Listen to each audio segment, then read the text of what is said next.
the Storykeeper's Library proudly presents Alice's Adventures in Wonderland by Lewis Carroll. Chapter 1. Down the Rabbit Hole. Alice was beginning to get very tired of sitting by her sister on the bank, and of having nothing to do. Once or twice she had peeped into the book her sister was reading, but it had no pictures or conversations in it. And what is the use of a book, thought Alice, without pictures or conversation? So she was considering in her own mind, as well as she could, for the hot day was making her feel very sleepy and stupid, whether the pleasure of making a daisy chain would be worth the trouble of getting up and picking the daisies, when suddenly a white rabbit with pink eyes ran close by her. There was nothing so very remarkable in that, nor did Alice think it so very much out of the way to hear the rabbit say to itself, oh dear, I shall be late." When she thought it over afterwards, it occurred to her that she ought to have wondered at this, but at the time it all seemed quite natural. But when the rabbit actually took a watch out of its waistcoat pocket and looked at it, and then hurried on, Alice started to her feet, for it flashed across her mind that she had never before seen a rabbit with either a waistcoat pocket or a watch to take out of it. And burning with curiosity, she ran across the field after it, and fortunately was just in time to see it pop down a large rabbit hole under the hedge. In another moment, down went Alice after it, never once considering how in the world she was to get out again. The rabbit hole went straight on like a tunnel for some way, and then dipped suddenly down, so suddenly that Alice had not a moment to think about stopping herself, before she found herself falling down a very deep well. Either the well was very deep, or she fell very slowly, for she had plenty of time as she went down to look about her, and to wonder what was going to happen next. First she tried to look down and make out what she was coming to, but it was too dark to see anything. Then she looked at the sides of the well, and noticed that they were filled with cupboards and bookshelves. Here and there she saw maps and pictures hung upon pegs. She took down a jar from one of the shelves as she passed. It was labeled orange marmalade, but to her great disappointment it was empty.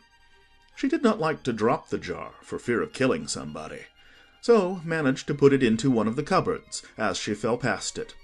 Well, thought Alice to herself, after such a fall as this, I shall think nothing of tumbling downstairs. How brave they'll all think me at home. Why, I wouldn't say anything about it, even if I fell off the top of the house. Which was very likely true. Down, down, down. Would the fall never come to an end? I wonder how many miles I've fallen by this time, she said aloud. I must be getting somewhere near the center of the earth. Let me see, that would be 4,000 miles down, I think. For, you see, Alice had learnt several things of this sort in her lessons in the schoolroom, and though this was not a very good opportunity for showing off her knowledge, as there was no one to listen to her, still it was good practice to say it over. Yes, that's about the right distance. But then I wonder what latitude or longitude I've got to. Alice had no idea what latitude was, or longitude either, but thought they were nice, grand words to say. Presently she began again. I wonder if I shall fall right through the earth.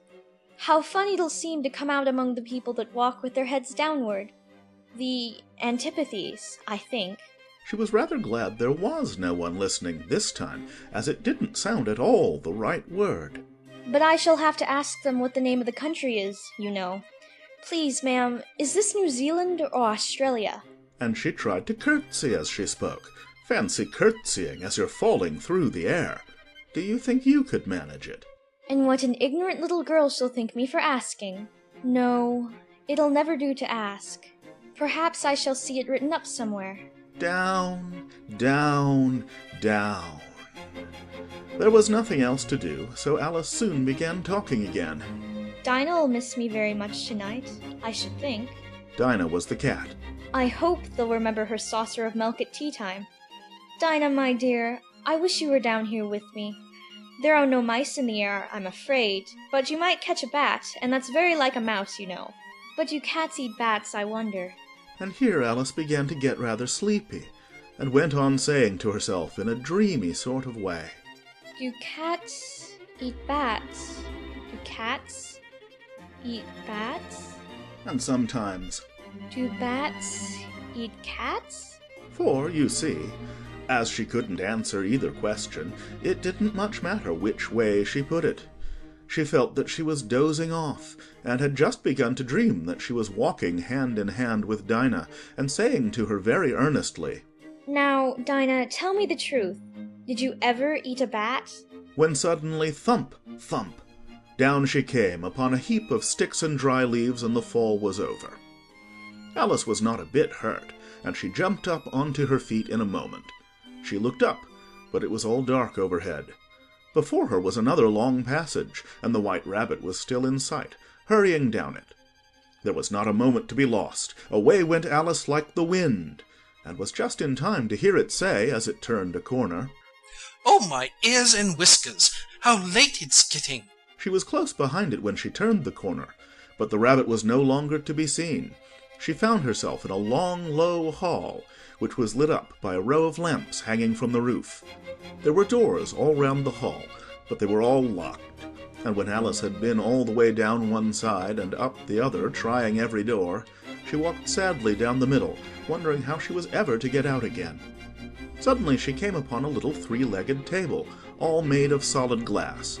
There was nothing on it except a tiny golden key, and Alice's first thought was that it might belong to one of the doors of the hall. But alas!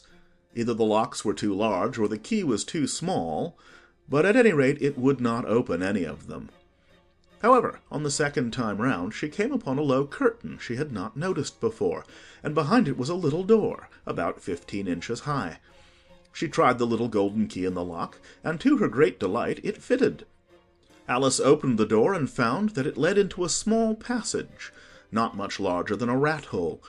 She knelt down and looked along the passage into the loveliest garden you ever saw.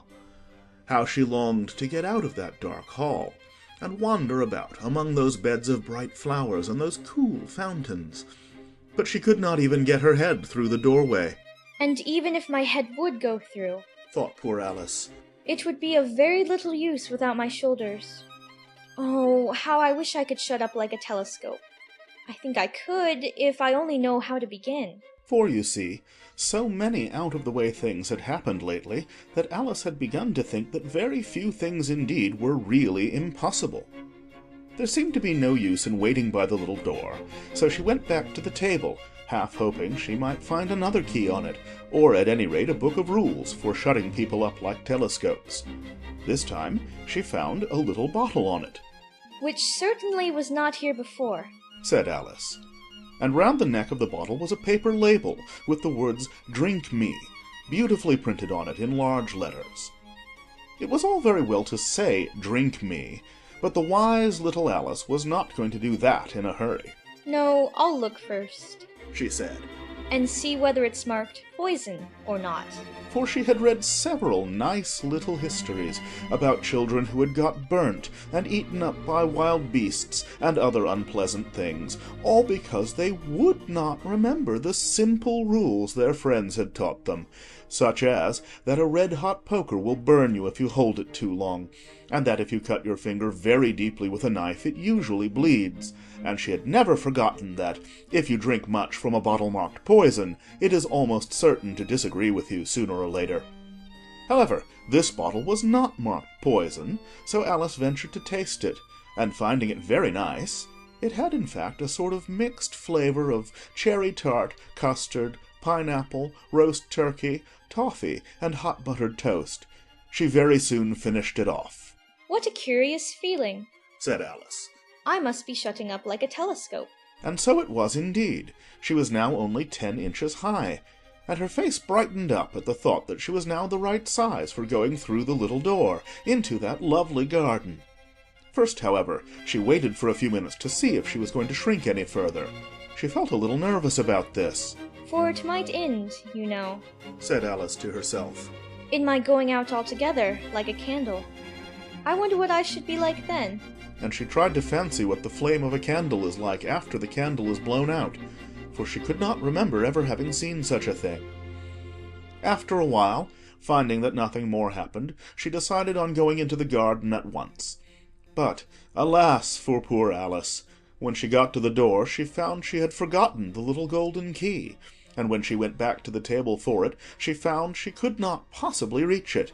She could see it quite plainly through the glass, and she tried her best to climb up one of the legs of the table, but it was too slippery, and when she had tired herself out with trying, the poor little thing sat down and cried.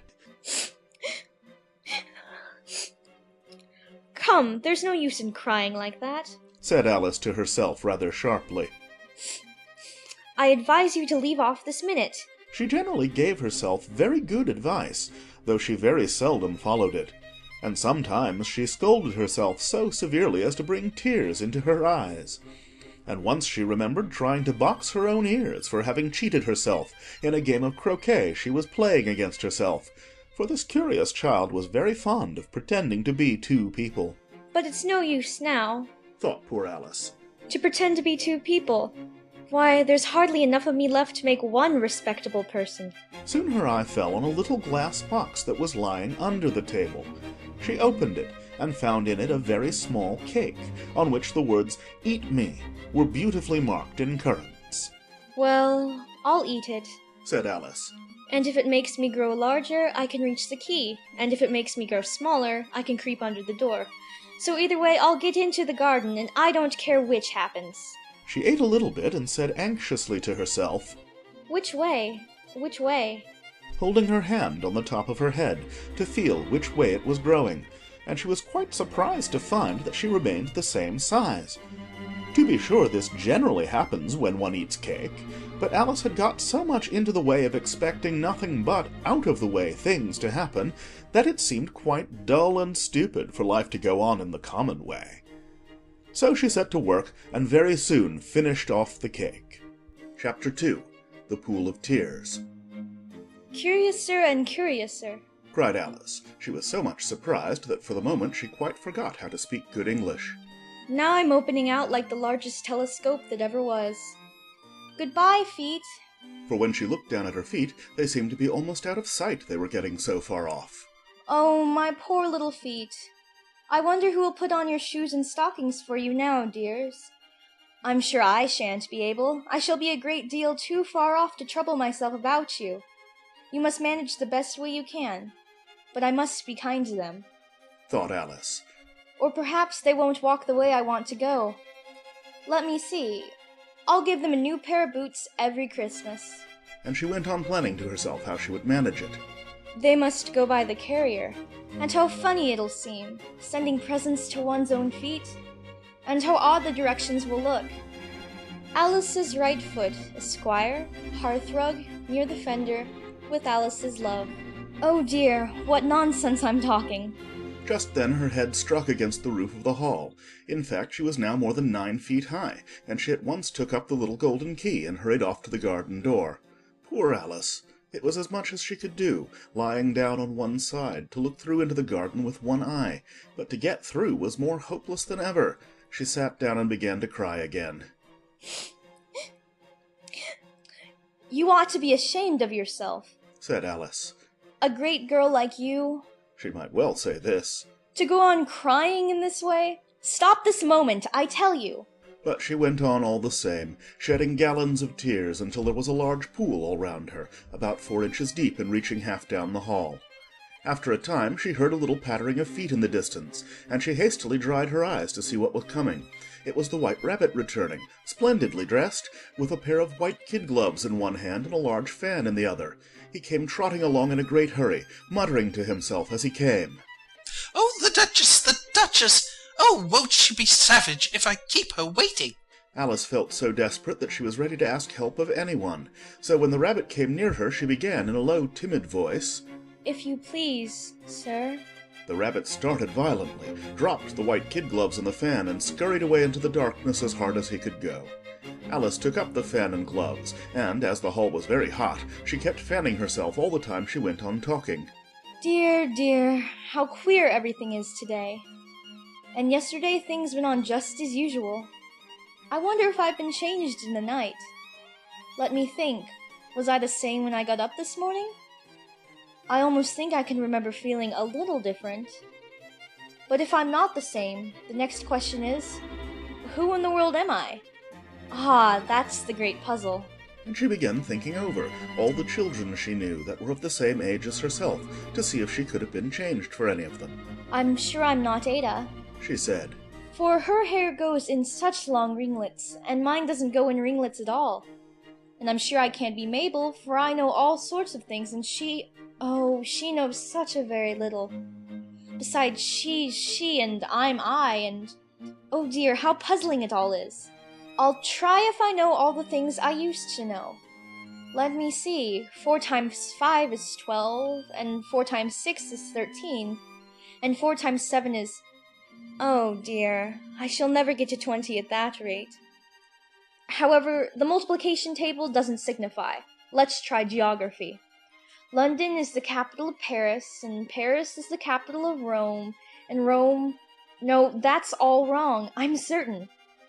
I must have been changed for Mabel. I'll try and say, how doth the little...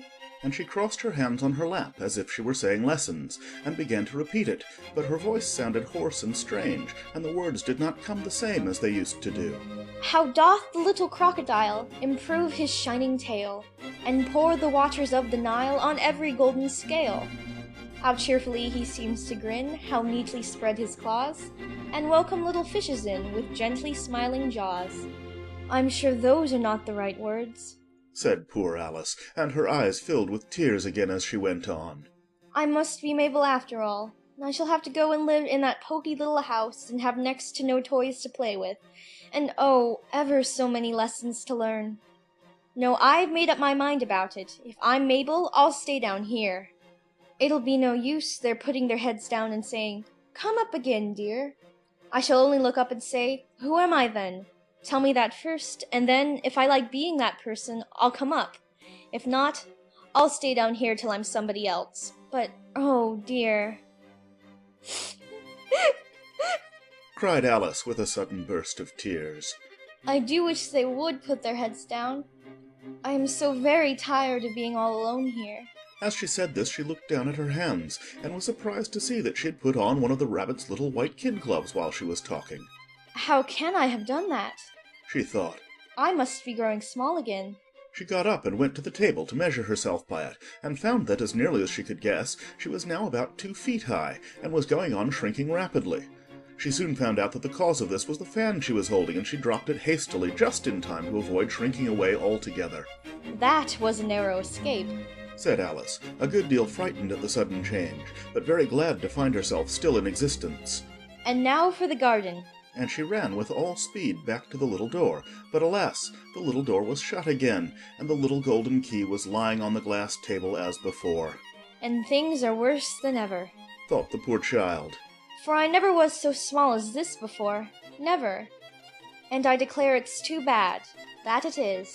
As she said these words, her foot slipped, and another moment, splash, she was up to her chin in salt water.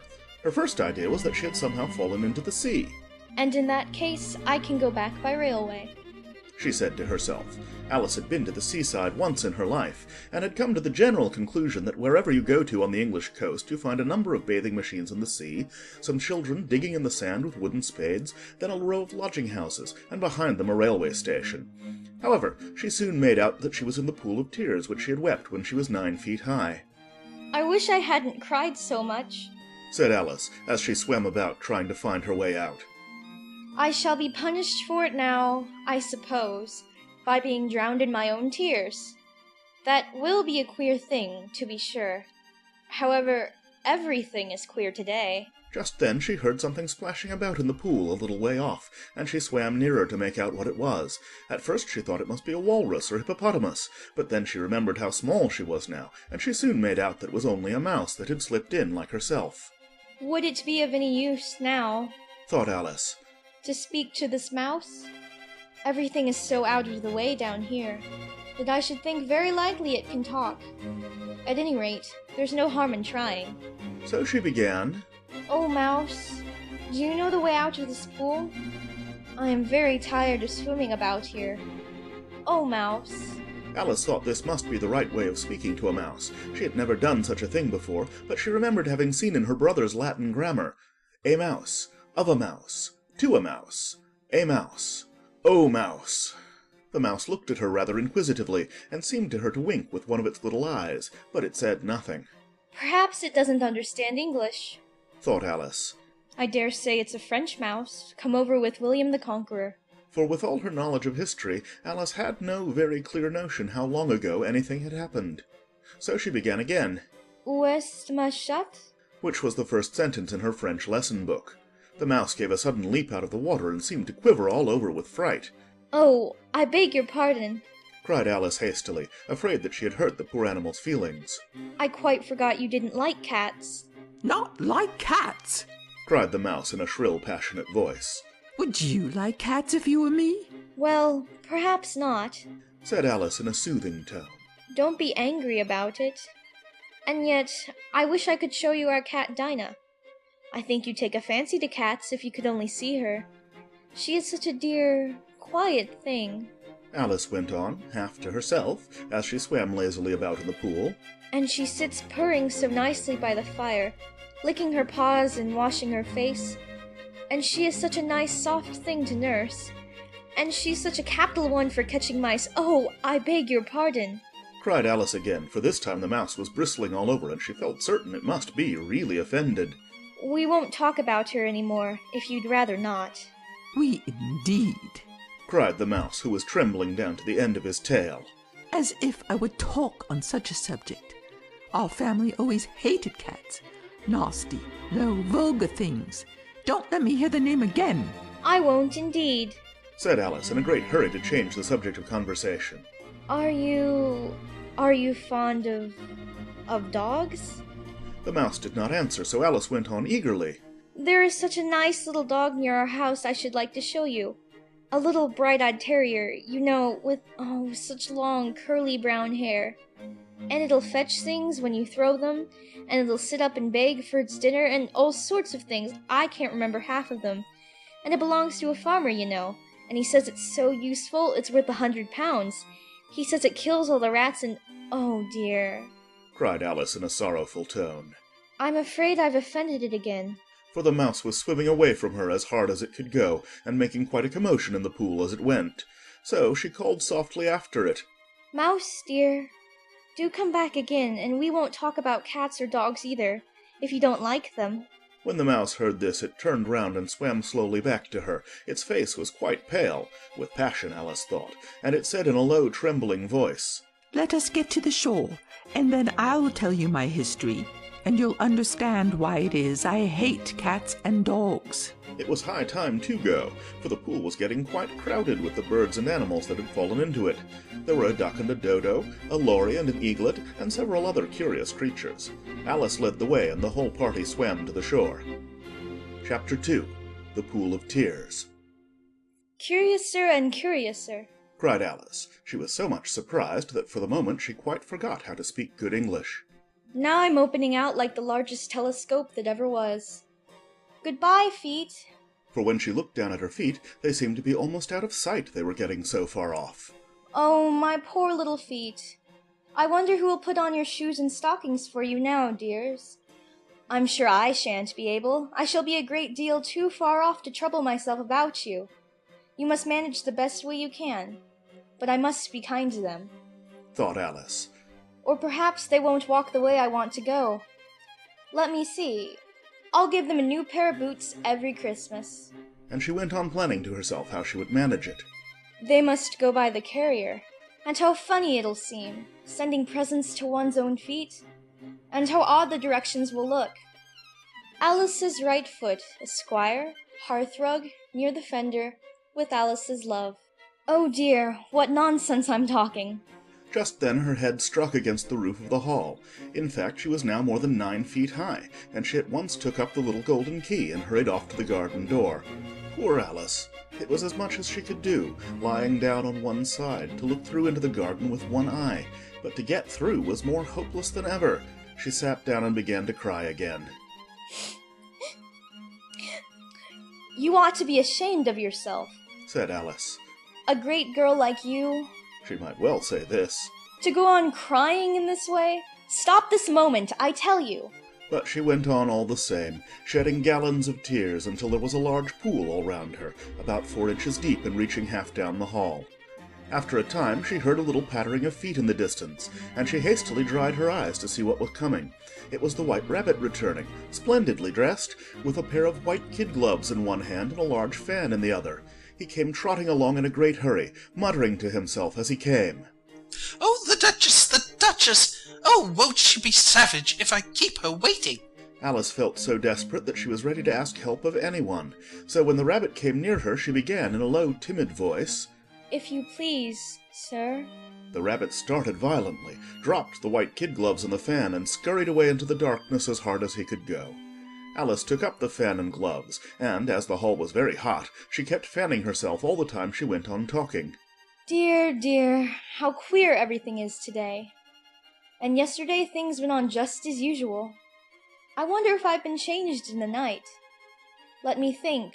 Was I the same when I got up this morning? I almost think I can remember feeling a little different. But if I'm not the same, the next question is, who in the world am I?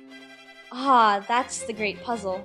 And she began thinking over all the children she knew that were of the same age as herself, to see if she could have been changed for any of them. I'm sure I'm not Ada, She said, for her hair goes in such long ringlets, and mine doesn't go in ringlets at all. And I'm sure I can't be Mabel, for I know all sorts of things, and she knows such a very little. Besides, she's she, and I'm I, and oh dear, how puzzling it all is. I'll try if I know all the things I used to know. Let me see, 4 times 5 is 12, and 4 times 6 is 13, and 4 times 7 is... Oh dear, I shall never get to 20 at that rate. However, the multiplication table doesn't signify. Let's try geography. London is the capital of Paris, and Paris is the capital of Rome, and Rome... No, that's all wrong, I'm certain. I must have been changed for Mabel. I'll try and say, how doth the little... and she crossed her hands on her lap as if she were saying lessons, and began to repeat it, but her voice sounded hoarse and strange, and the words did not come the same as they used to do. How doth the little crocodile improve his shining tail, and pour the waters of the Nile on every golden scale? How cheerfully he seems to grin, how neatly spread his claws, and welcome little fishes in with gently smiling jaws. I'm sure those are not the right words, said poor Alice, and her eyes filled with tears again as she went on. I must be Mabel after all, and I shall have to go and live in that poky little house and have next to no toys to play with, and oh, ever so many lessons to learn. No, I've made up my mind about it. If I'm Mabel, I'll stay down here. It'll be no use their putting their heads down and saying, "Come up again, dear." I shall only look up and say, "Who am I then?" Tell me that first, and then, if I like being that person, I'll come up. If not, I'll stay down here till I'm somebody else. But, oh dear. cried Alice with a sudden burst of tears. I do wish they would put their heads down. I am so very tired of being all alone here. As she said this, she looked down at her hands, and was surprised to see that she had put on one of the rabbit's little white kid gloves while she was talking. How can I have done that? She thought. I must be growing small again. She got up and went to the table to measure herself by it, and found that, as nearly as she could guess, she was now about 2 feet high, and was going on shrinking rapidly. She soon found out that the cause of this was the fan she was holding, and she dropped it hastily just in time to avoid shrinking away altogether. That was a narrow escape, said Alice, a good deal frightened at the sudden change, but very glad to find herself still in existence. And now for the garden. And she ran with all speed back to the little door, but alas, the little door was shut again, and the little golden key was lying on the glass table as before. And things are worse than ever, thought the poor child. For I never was so small as this before, never. And I declare it's too bad, that it is. As she said these words, her foot slipped, and another moment, splash! She was up to her chin in salt water. Her first idea was that she had somehow fallen into the sea. And in that case, I can go back by railway. she said to herself. Alice had been to the seaside once in her life, and had come to the general conclusion that wherever you go to on the English coast, you find a number of bathing machines in the sea, some children digging in the sand with wooden spades, then a row of lodging houses, and behind them a railway station. However, she soon made out that she was in the pool of tears which she had wept when she was 9 feet high. I wish I hadn't cried so much, said Alice, as she swam about trying to find her way out. I shall be punished for it now, I suppose, by being drowned in my own tears. That will be a queer thing, to be sure. However, everything is queer today. Just then she heard something splashing about in the pool a little way off, and she swam nearer to make out what it was. At first she thought it must be a walrus or hippopotamus, but then she remembered how small she was now, and she soon made out that it was only a mouse that had slipped in like herself. Would it be of any use now, thought Alice, to speak to this mouse? Everything is so out of the way down here that I should think very likely it can talk. At any rate, there's no harm in trying. So she began, Oh, Mouse, do you know the way out of this pool? I am very tired of swimming about here. Oh, Mouse. Alice thought this must be the right way of speaking to a mouse. She had never done such a thing before, but she remembered having seen in her brother's Latin grammar, a mouse, of a mouse, to a mouse, a mouse, oh mouse. The mouse looked at her rather inquisitively, and seemed to her to wink with one of its little eyes, but it said nothing. Perhaps it doesn't understand English, thought Alice. I dare say it's a French mouse, come over with William the Conqueror. For with all her knowledge of history, Alice had no very clear notion how long ago anything had happened. So she began again, Où est ma chatte? which was the first sentence in her French lesson book. The mouse gave a sudden leap out of the water and seemed to quiver all over with fright. Oh, I beg your pardon. Cried Alice hastily, afraid that she had hurt the poor animal's feelings. I quite forgot you didn't like cats. Not like cats. Cried the mouse in a shrill, passionate voice. Would you like cats if you were me? Well, perhaps not. Said Alice in a soothing tone. Don't be angry about it. And yet, I wish I could show you our cat Dinah. I think you'd take a fancy to cats if you could only see her. She is such a dear, quiet thing. Alice went on, half to herself, as she swam lazily about in the pool. And she sits purring so nicely by the fire, licking her paws and washing her face. And she is such a nice soft thing to nurse. And she's such a capital one for catching mice. Oh, I beg your pardon. Cried Alice again, for this time the mouse was bristling all over, and she felt certain it must be really offended. We won't talk about her any more, if you'd rather not. We indeed. Cried the mouse, who was trembling down to the end of his tail. As if I would talk on such a subject.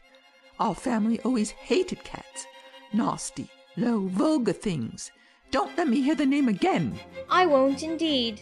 Said Alice in a great hurry to change the subject of conversation. Are you fond of dogs? The mouse did not answer, so Alice went on eagerly. There is such a nice little dog near our house I should like to show you. A little bright-eyed terrier, you know, with, such long, curly brown hair. And it'll fetch things when you throw them, and it'll sit up and beg for its dinner, and all sorts of things. I can't remember half of them. And it belongs to a farmer, you know, and he says it's so useful, it's worth £100. He says it kills all the rats and, oh dear. Cried Alice in a sorrowful tone. I'm afraid I've offended it again. For the mouse was swimming away from her as hard as it could go, and making quite a commotion in the pool as it went. So she called softly after it. Mouse, dear, do come back again, and we won't talk about cats or dogs either, if you don't like them.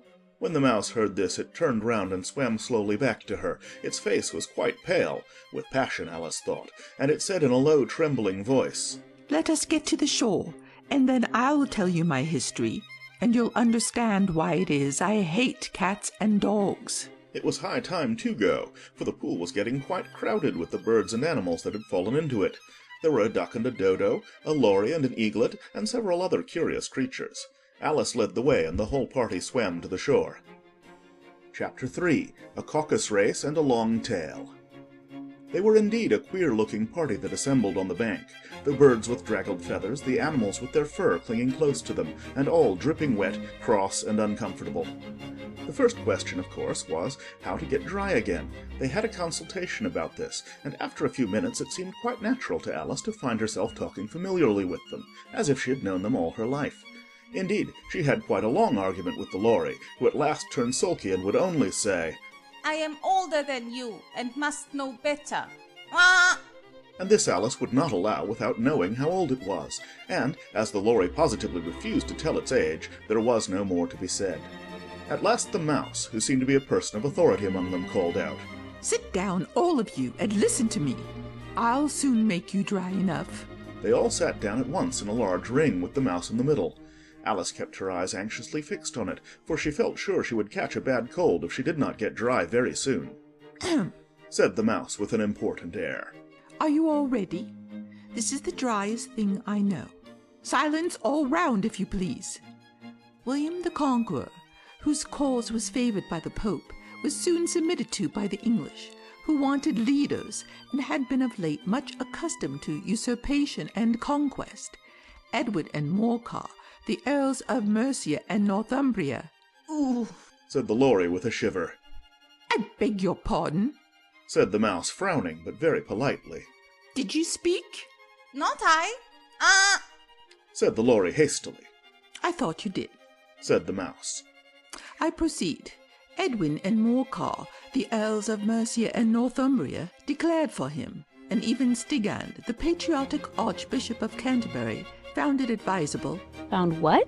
Said the Duck. Found it. The Mouse replied rather crossly. Of course you know what it means. I know what it means well enough when I find a thing. Said the Duck. It's generally a frog or a worm. The question is, what did the Archbishop find? The Mouse did not notice this question, but hurriedly went on. Found it advisable to go with Edgar Atheling to meet William and offer him the crown. William's conduct at first was moderate, but the insolence of his Normans. How are you getting on now, my dear? It continued, turning to Alice as it spoke. As wet as ever. Said Alice in a melancholy tone. It doesn't seem to dry me at all. In that case, said the Dodo solemnly, rising to its feet, I move that the meeting adjourn for the immediate adoption of more energetic remedies. Speak English, said the Eaglet.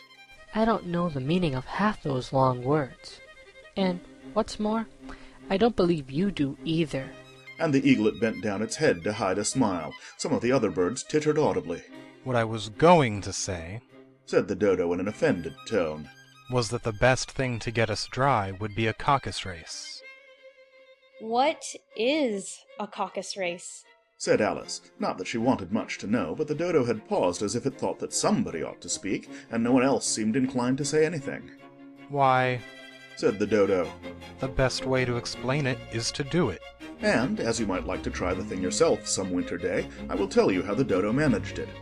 First it marked out a race course in a sort of circle. The exact shape doesn't matter, it said, and then all the party were placed along the course here and there. There was no 1, 2, 3, and away, but they began running when they liked and left off when they liked, so that it was not easy to know when the race was over. However, when they had been running half an hour or so and were quite dry again, the Dodo suddenly called out, The race is over. And they all crowded round it, panting and asking, But who has won?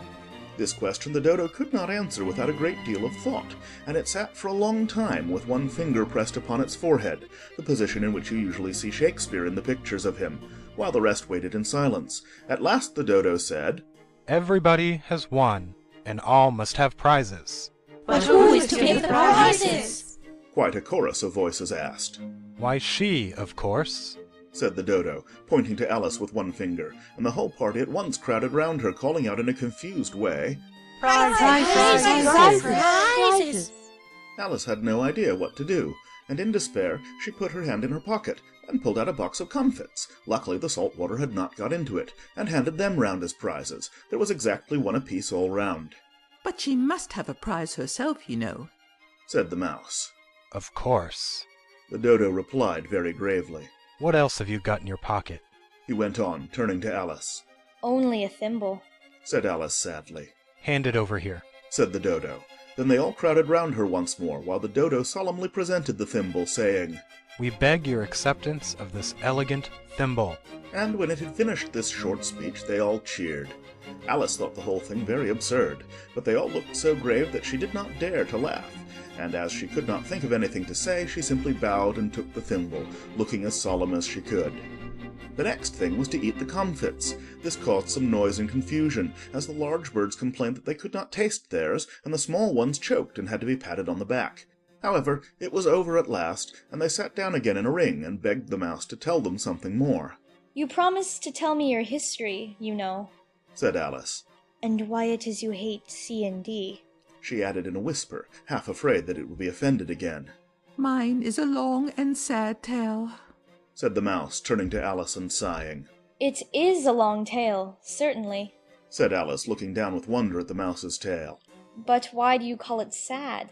And she kept on puzzling about it while the mouse was speaking, so that her idea of the tale was something like this. Fury said to a mouse that he met in the house, "Let us both go to law. I will prosecute you. Come, I'll take no denial. We must have a trial, for really this morning I've nothing to do." Said the mouse to the cur, "Such a trial, dear sir, with no jury or judge, would be wasting our breath."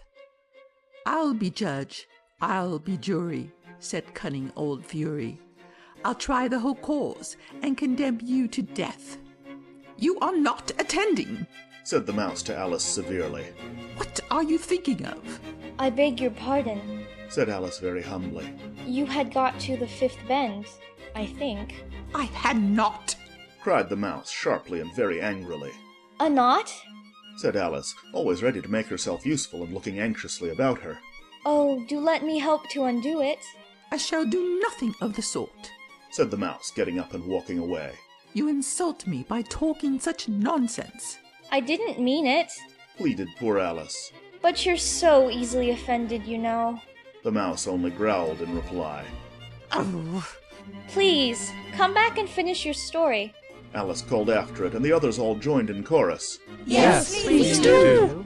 But the mouse only shook its head impatiently and walked a little quicker. What a pity it wouldn't stay.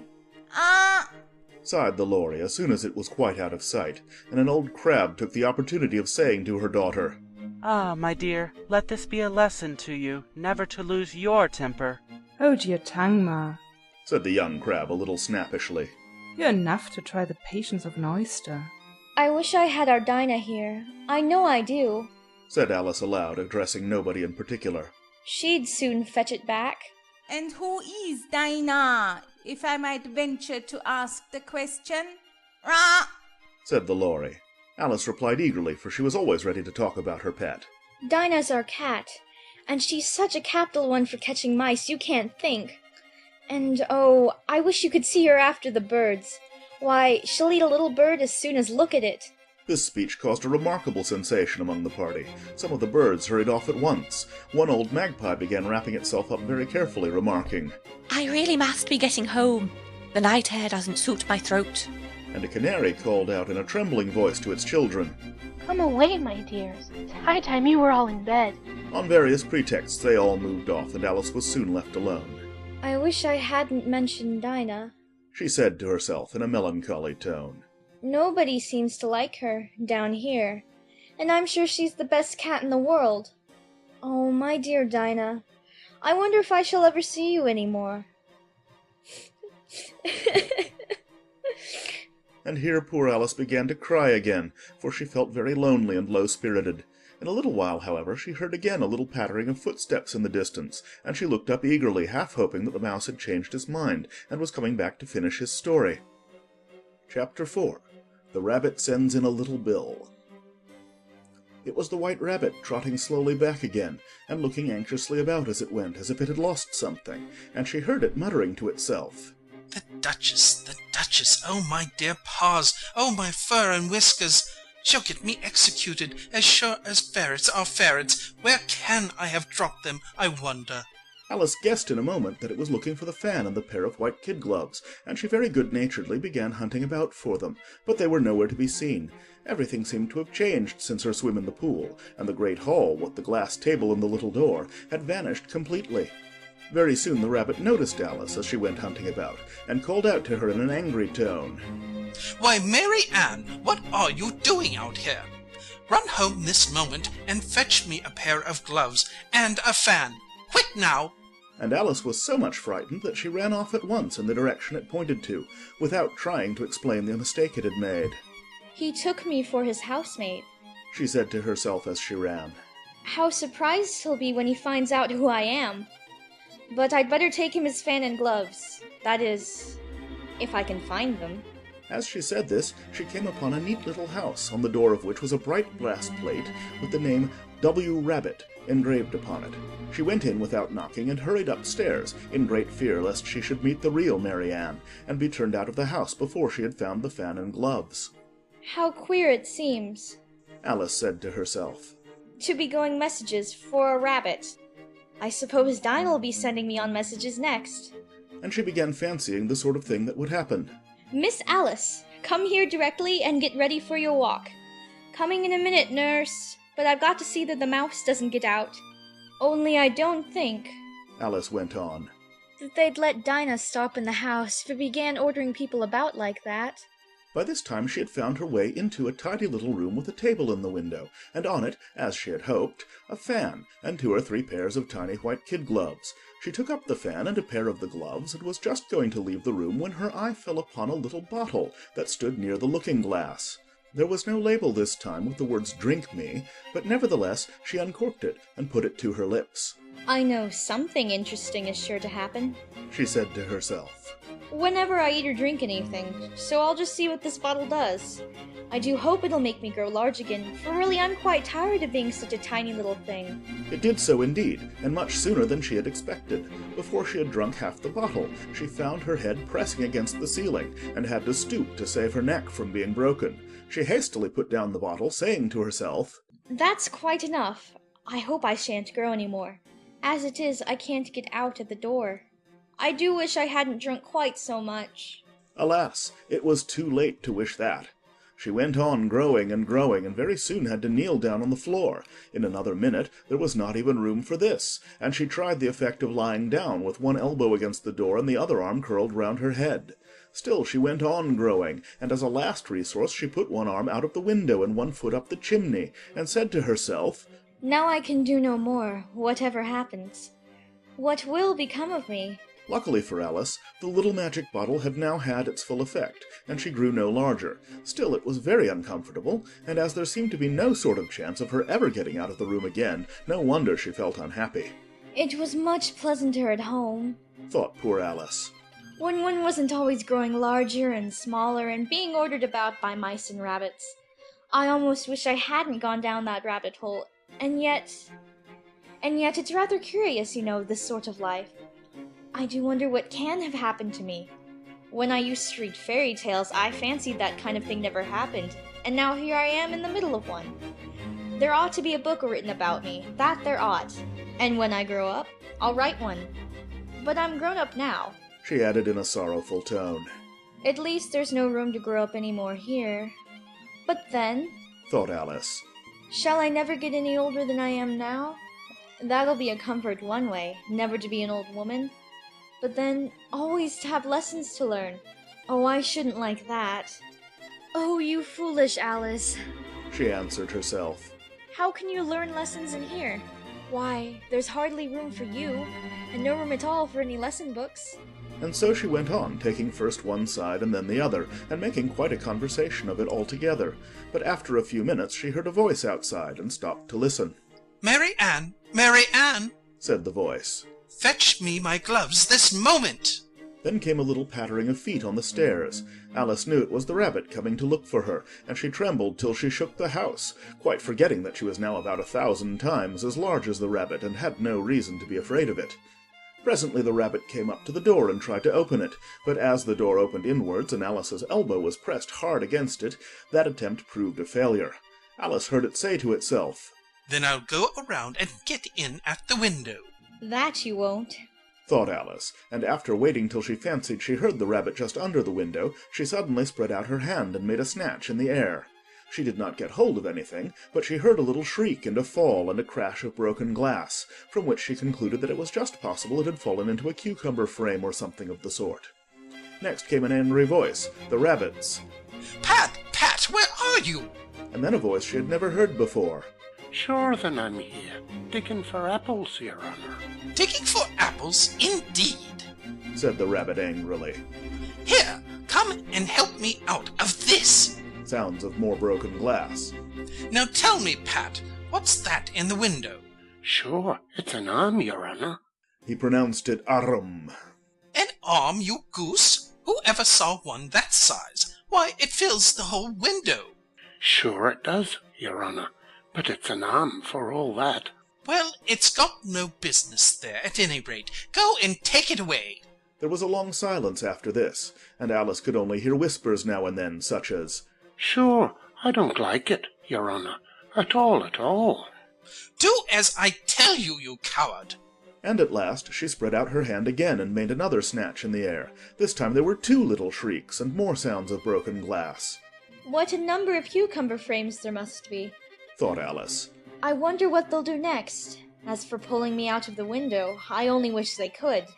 I'm sure I don't want to stay in here any longer.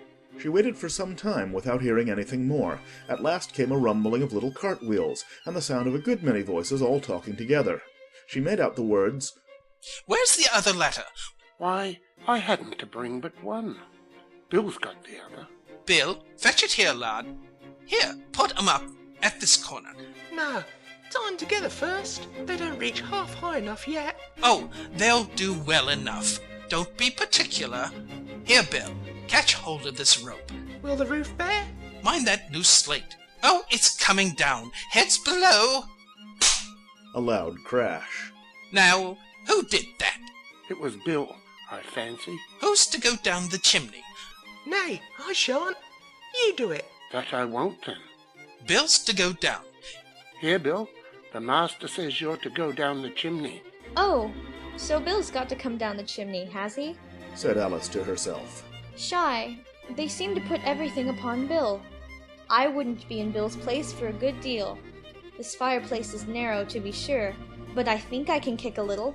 She drew her foot as far down the chimney as she could, and waited till she heard a little animal. She couldn't guess of what sort it was, scratching and scrambling about in the chimney close above her. Then, saying to herself, This is Bill. She gave one sharp kick and waited to see what would happen next.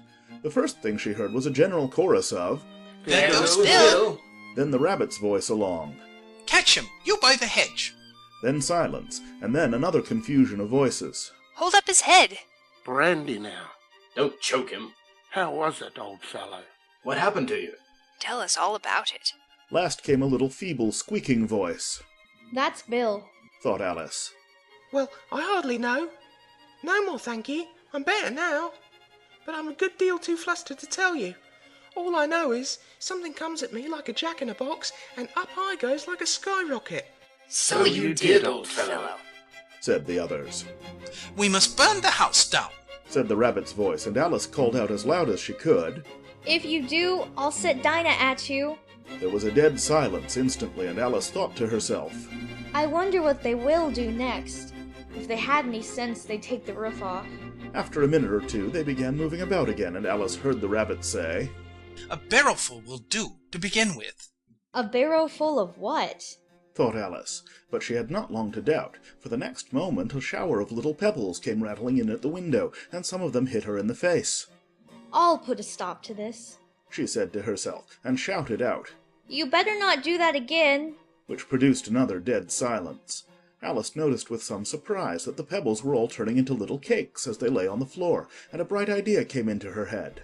If I eat one of these cakes, she thought, it's sure to make some change in my size, and as it can't possibly make me larger, it must make me smaller, I suppose. So she swallowed one of the cakes and was delighted to find that she began shrinking directly. As soon as she was small enough to get through the door, she ran out of the house, and found quite a crowd of little animals and birds waiting outside. The poor little lizard, Bill, was in the middle, being held up by 2 guinea pigs, who were giving it something out of a bottle. They all made a rush at Alice the moment she appeared, but she ran off as hard as she could, and soon found herself safe in a thick wood. The first thing I've got to do, said Alice to herself as she wandered about in the wood, is to grow to my right size again, and the second thing is to find my way into that lovely garden. I think that will be the best plan. It sounded an excellent plan, no doubt, and very neatly and simply arranged. The only difficulty was that she had not the smallest idea how to set about it, and while she was peering about anxiously among the trees, a little sharp bark just over her head made her look up in a great hurry. An enormous puppy was looking down at her with large round eyes, and feebly stretching out one paw trying to touch her. Poor little thing, said Alice in a coaxing tone, and she tried hard to whistle to it, but she was terribly frightened all the time at the thought that it might be hungry, in which case it would be very likely to eat her up in spite of all her coaxing. Hardly knowing what she did, she picked up a little bit of stick and held it out to the puppy, whereupon the puppy jumped into the air off all its feet at once with a yelp of delight, and rushed at the stick and made believe to worry it.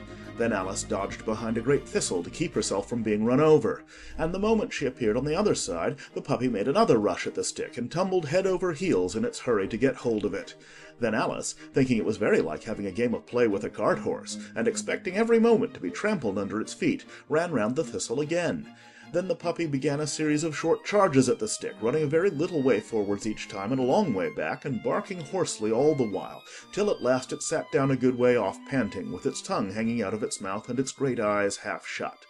This seemed to Alice a good opportunity for making her escape, so she set off at once and ran till she was quite tired and out of breath, and till the puppy's bark sounded quite faint in the distance. And yet what a dear little puppy it was, said Alice as she leant against a buttercup to rest herself and fanned herself with one of the leaves. I should have liked teaching it tricks very much, if I'd only been the right size to do it. Oh dear, I'd nearly forgotten that I've got to grow up again. Let me see. How is it to be managed? I suppose I ought to eat or drink something or other, but the great question is, what? The great question certainly was, what?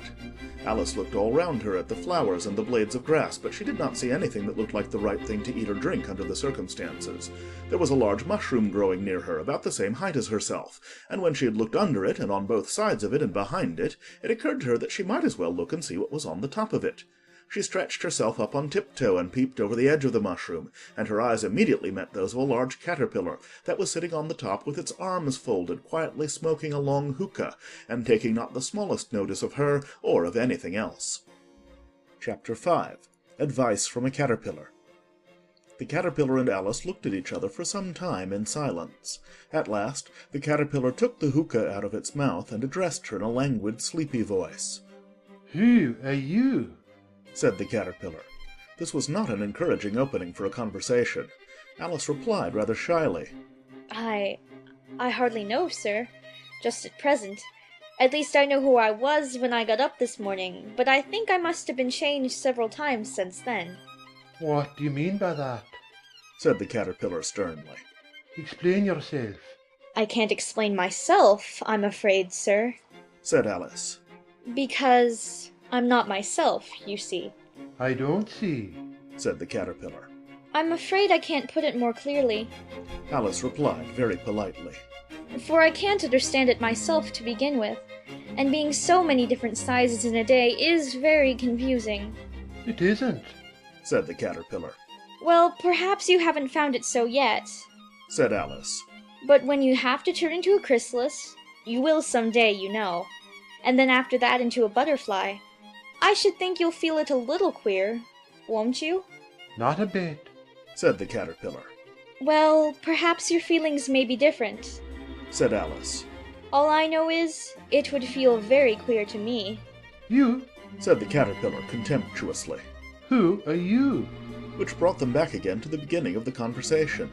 Alice felt a little irritated at the caterpillar's making such very short remarks, and she drew herself up and said very gravely, I think you ought to tell me who you are first. "Why?" said the caterpillar. Here was another puzzling question, and as Alice could not think of any good reason, and as the caterpillar seemed to be in a very unpleasant state of mind, she turned away. "Come back," the caterpillar called after her. "I've something important to say." This sounded promising, certainly. Alice turned and came back again. "Keep your temper," said the caterpillar. Is that all? said Alice, swallowing down her anger as well as she could. "No," said the caterpillar. Alice thought she might as well wait, as she had nothing else to do, and perhaps after all it might tell her something worth hearing. For some minutes it puffed away without speaking, but at last it unfolded its arms, took the hookah out of its mouth again, and said, So you think you're changed, do you? I'm afraid I am, sir. said Alice. I can't remember things as I used, and I don't keep the same size for 10 minutes together. Can't remember what thing? said the caterpillar. Well, I've tried to say, how doth the little busy bee, but it all came different. Alice replied in a very melancholy voice. Repeat. You are old, Father William, said the caterpillar. Alice folded her hands and began. You are old, Father William, the young man said, and your hair has become very white, and yet you incessantly stand on your head. Do you think, at your age, it is right? In my youth, Father William replied to his son, I feared it might injure the brain. But now that I'm perfectly sure I have none, why, I do it again and again. You are old, said the youth, as I mentioned before, and have grown most uncommonly fat. Yet you turned a back somersault in at the door. Pray, what is the reason of that? In my youth, said the sage, as he shook his grey locks, I kept all my limbs very supple. By the use of this ointment, 1 shilling the box, allow me to sell you a couple? You are old, said the youth, and your jaws are too weak for anything tougher than suet. Yet you finished the goose with the bones in the beak. Pray, how did you manage to do it? In my youth, said his father, I took to the law, and argued each case with my wife, and the muscular strength which it gave to my jaw has lasted the rest of my life. You are old, said the youth, one would hardly suppose that your eye was as steady as ever, yet you balanced an eel on the end of your nose. What made you so awfully clever? I have answered 3 questions, and that is enough, said his father. Don't give yourself airs. Do you think I can listen all day to such stuff? Be off, or I'll kick you downstairs. That is not said right, said the caterpillar. Not quite right, I'm afraid, said Alice timidly. Some of the words have got altered. It's wrong from beginning to end, said the caterpillar decidedly, and there was silence for some minutes. The caterpillar was the first to speak. What size do you want to be? It asked. Oh, I'm not particular as to size, Alice hastily replied. Only one doesn't like changing so often, you know. I don't know, said the caterpillar. Alice said nothing. She had never been so much contradicted in her life before, and she felt that she was losing her temper. Are you content now? said the caterpillar. Well, I should like to be a little larger, sir, if you wouldn't mind, said Alice. 3 inches is such a wretched height to be. It is a very good height indeed, said the caterpillar angrily, rearing itself upright as it spoke. It was exactly 3 inches high. But I'm not used to it, pleaded poor Alice in a piteous tone, and she thought of herself. I wish the creatures wouldn't be so easily offended. You'll get used to it in time, said the caterpillar, and it put the hookah into its mouth and began smoking again. This time Alice waited patiently until it chose to speak again. In a minute or two the caterpillar took the hookah out of its mouth and yawned once or twice and shook itself. Then it got down off the mushroom and crawled away in the grass, merely remarking as it went, One side will make you grow taller, and the other side will make you grow shorter. One side of what? The other side of what? thought Alice to herself. Of the mushroom, said the caterpillar, just as if she had asked it aloud, and in another moment it was out of sight. Alice remained looking thoughtfully at the mushroom for a minute, trying to make out which were the 2 sides of it, and as it was perfectly round, she found this a very difficult question. However, at last she stretched her arms round it as far as they would go, and broke off a bit of the edge with each hand. And now, which is which? she said to herself, and nibbled a little of the right-hand bit to try the effect. The next moment she felt a violent blow underneath her chin. It had struck her foot. She was a good deal frightened by this very sudden change, but she felt that there was no time to be lost, as she was shrinking rapidly, so she set to work at once to eat some of the other bit. Her chin was pressed so closely against her foot that there was hardly room to open her mouth, but she did it at last, and managed to swallow a morsel of the left-hand bit. Come, my head's free at last, said Alice in a tone of delight, which changed into alarm in another moment when she found that her shoulders were nowhere to be found. All she could see when she looked down was an immense length of neck, which seemed to rise like a stalk out of a sea of green leaves that lay far below her. What can all that green stuff be? Said Alice. And where have my shoulders got to? And oh, my poor hands, how is it I can't see you? She was moving them about as she spoke, but no result seemed to follow except a little shaking among the distant green leaves. As there seemed to be no chance of getting her hands up to her head, she tried to get her head down to them, and was delighted to find that her neck would bend about easily in any direction, like a serpent. She had just succeeded in curving it down into a graceful zigzag, and was going to dive in among the leaves, which she found to be nothing but the tops of the trees under which she had been wandering, when a sharp hiss made her draw back in a hurry.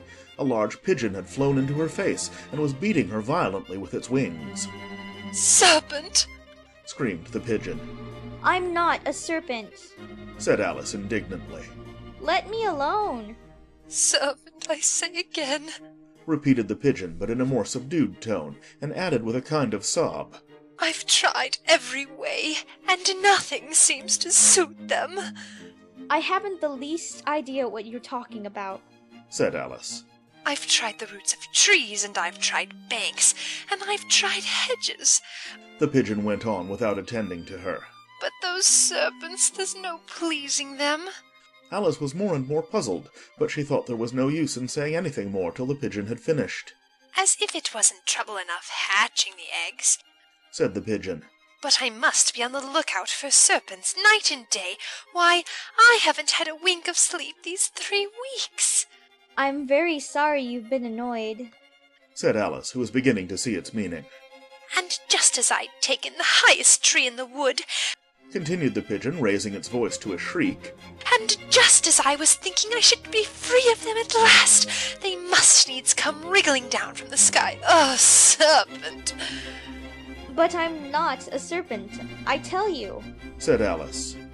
I'm a... "Well, what are you?" said the pigeon. "I can see you're trying to invent something." I'm a little girl, said Alice, rather doubtfully, as she remembered the number of changes she had gone through that day. "A likely story indeed," said the pigeon in a tone of the deepest contempt. "I've seen a good many little girls in my time, but never one with such a neck as that. No, no, you're a serpent, and there's no use denying it. I suppose you'll be telling me next that you never tasted an egg." I have tasted eggs, certainly, said Alice, who was a very truthful child. But little girls eat eggs quite as much as serpents do, you know. "I don't believe it," said the pigeon. "But if they do, why, then they're a kind of serpent, that's all I can say." This was such a new idea to Alice that she was quite silent for a minute or two, which gave the pigeon the opportunity of adding, "You're looking for eggs, I know that well enough. And what does it matter to me whether you're a little girl or a serpent?" It matters a good deal to me, said Alice hastily. But I'm not looking for eggs as it happens, and if I was, I shouldn't want yours. I don't like them raw. "Well, be off then," said the pigeon in a sulky tone, as it settled down again into its nest. Alice crouched down among the trees as well as she could, for her neck kept getting entangled among the branches, and every now and then she had to stop and untwist it. After a while she remembered that she still held the pieces of mushroom in her hands, and she set to work very carefully, nibbling first at one and then at the other, and growing sometimes taller and sometimes shorter, until she had succeeded in bringing herself down to her usual height. It was so long since she had been anything near the right size that it felt quite strange at first, but she got used to it in a few minutes and began talking to herself as usual. Come, there's half my plan done now. How puzzling all these changes are. I'm never sure what I'm going to be from one minute to another. However, I've got back to my right size. The next thing is to get into that beautiful garden. How is that to be done, I wonder? As she said this, she came suddenly upon an open place with a little house in it about 4 feet high. Whoever lives there, thought Alice. It'll never do to come upon them this size. Why, I should frighten them out of their wits. So she began nibbling at the right-hand bit again, and did not venture to go near the house till she had brought herself down to 9 inches high. Chapter 6. Pig and Pepper. For a minute or two she stood looking at the house and wondering what to do next, when suddenly a footman in livery came running out of the wood. She considered him to be a footman because he was in livery. Otherwise, judging by his face only, she would have called him a fish, and rapped loudly at the door with his knuckles. It was opened by another footman in livery with a round face and large eyes like a frog, and both footmen, Alice noticed, had powdered hair that curled all over their heads. She felt very curious to know what it was all about, and crept a little way out of the wood to listen. The fish footman began by producing from under his arm a great letter nearly as large as himself, and this he handed over to the other, saying in a solemn tone, For the Duchess, an invitation from the Queen to play croquet. The frog footman repeated in the same solemn tone, only changing the order of the words a little. From the Queen, an invitation for the Duchess to play croquet. Then they both bowed low, and their curls got entangled together. Alice laughed so much at this that she had to run back into the wood for fear of their hearing her, and when she next peeped out, the fish footman was gone, and the other was sitting on the ground near the door, staring stupidly up into the sky. Alice went timidly up to the door and knocked. There's no sort of use in knocking, said the footman. And that for 2 reasons. First, because I'm on the same side of the door as you are. Secondly, because they're making such a noise inside, no one could possibly hear you. And certainly there was a most extraordinary noise going on within, a constant howling and sneezing, and every now and then a great crash, as if a dish or kettle had been broken to pieces. Please, then, said Alice. How am I to get in? There might be some sense in your knocking, the footman went on without attending to her, if we had the door between us. For instance, if you were inside, you might knock, and I could let you out, you know. He was looking up into the sky all the time he was speaking, and this Alice thought decidedly uncivil. But perhaps he can't help it, she said to herself. His eyes are so very nearly at the top of his head. But at any rate he might answer questions. How am I to get in? She repeated aloud. I shall sit here, the footman remarked, till tomorrow. At this moment the door of the house opened, and a large plate came skimming out straight at the footman's head. It just grazed his nose and broke to pieces against one of the trees behind him. Or next day, maybe, the footman continued in the same tone, exactly as if nothing had happened. How am I to get in? asked Alice again in a louder tone. Are you to get in at all? said the footman. That's the first question, you know. It was, no doubt, only Alice did not like to be told so. It's really dreadful, she muttered to herself. The way all the creatures argue. It's enough to drive one crazy. The footman seemed to think this a good opportunity for repeating his remark with variations. I shall sit here, he said, on and off, for days and days. But what am I to do? said Alice. Anything you like, said the footman, and began whistling.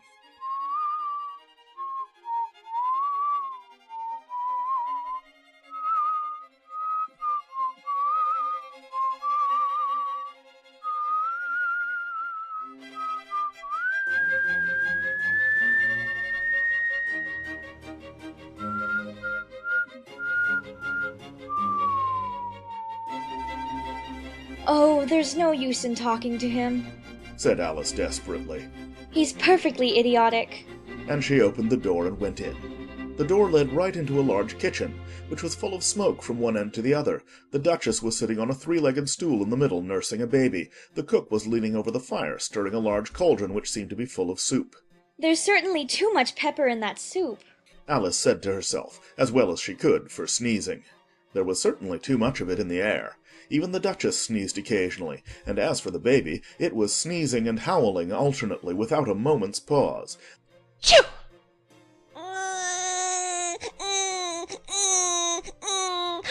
Chew! Chew!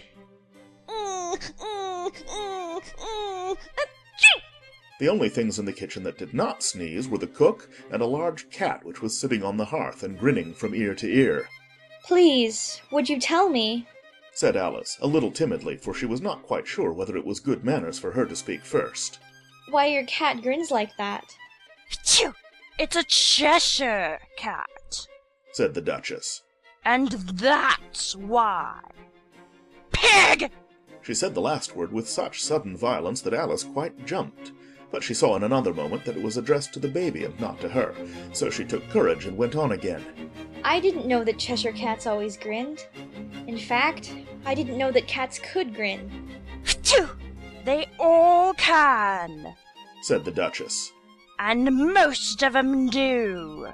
Phew! I don't know of any that do. Alice said very politely, feeling quite pleased to have got into a conversation. You don't know much, said the Duchess. and that's a fact. Phew!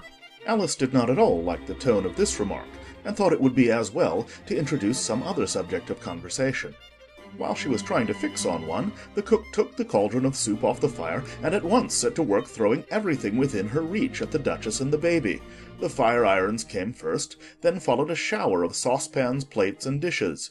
The Duchess took no notice of them even when they hit her, and the baby was howling so much already that it was quite impossible to say whether the blows hurt it or not. Oh, please mind what you're doing. Cried Alice, jumping up and down in an agony of terror. Oh, there goes his precious nose. As an unusually large saucepan flew close by it and very nearly carried it off. If everybody minded their own business, The Duchess said in a hoarse growl. the world would go round a deal faster than it does. Which would not be an advantage. Said Alice, who felt very glad to get an opportunity of showing off a little of her knowledge. Just think of what work it would make with the day and night. You see, the Earth takes 24 hours to turn round on its axis. Talking of axes, Said the Duchess. chop off her head. Phew! Alice glanced rather anxiously at the cook to see if she meant to take the hint, but the cook was busily stirring the soup and seemed not to be listening, so she went on again. 24 hours, I think. Or is it 12? Oh, don't bother me. Said the Duchess. I never could abide figures. And with that she began nursing her child again, singing a sort of lullaby to it as she did so, and giving it a violent shake at the end of every line. Phew! Speak roughly to your little boy and beat him when he sneezes. He only does it to annoy because he knows it teases. Wow, wow, wow. Wow. While the Duchess sang the second verse of the song, she kept tossing the baby violently up and down, and the poor little thing howled so that Alice could hardly hear the words.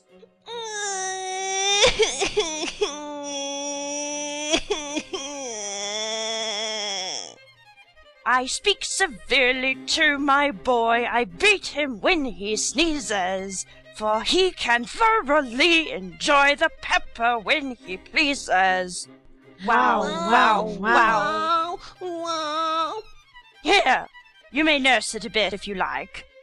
The Duchess said to Alice, flinging the baby at her as she spoke. I must go and get ready to play croquet with the Queen. Phew! And she hurried out of the room. The cook threw a frying pan after her as she went out, but it just missed her. Alice caught the baby with some difficulty, as it was a queer-shaped little creature and held out its arms and legs in all directions. Just like a starfish. Thought Alice. The poor little thing was snorting like a steam engine when she caught it, and kept doubling itself up and straightening itself out again, so that altogether, for the first minute or two, it was as much as she could do to hold it. As soon as she had made out the proper way of nursing it, which was to twist it up into a sort of knot and then keep tight hold of its right ear and left foot so as to prevent its undoing itself, she carried it out into the open air. If I don't take this child away with me, Thought Alice. they're sure to kill it in a day or two. Wouldn't it be murder to leave it behind? She said the last words out loud, and the little thing grunted in reply. It had left off sneezing by this time. Don't grunt. Said Alice. That's not at all a proper way of expressing yourself. The baby grunted again, and Alice looked very anxiously into its face to see what was the matter with it. There could be no doubt that it had a very turn-up nose, much more like a snout than a real nose. Also, its eyes were getting extremely small for a baby. Altogether, Alice did not like the look of the thing at all. But perhaps it was only sobbing. She thought, and looked into its eyes again to see if there were any tears. No, there were no tears. If you're going to turn into a pig, my dear, said Alice seriously. I'll have nothing more to do with you. Mind now. The poor little thing sobbed again, or grunted. It was impossible to say which. And they went on for some while in silence. Alice was just beginning to think to herself, Now, what am I to do with this creature when I get it home? when it grunted again, so violently that she looked down into its face in some alarm. This time there could be no mistake about it. It was neither more nor less than a pig, and she felt that it would be quite absurd for her to carry it further. So she set the little creature down and felt quite relieved to see it trot away quietly into the wood. If it had grown up, She said to herself, it would have made a dreadfully ugly child.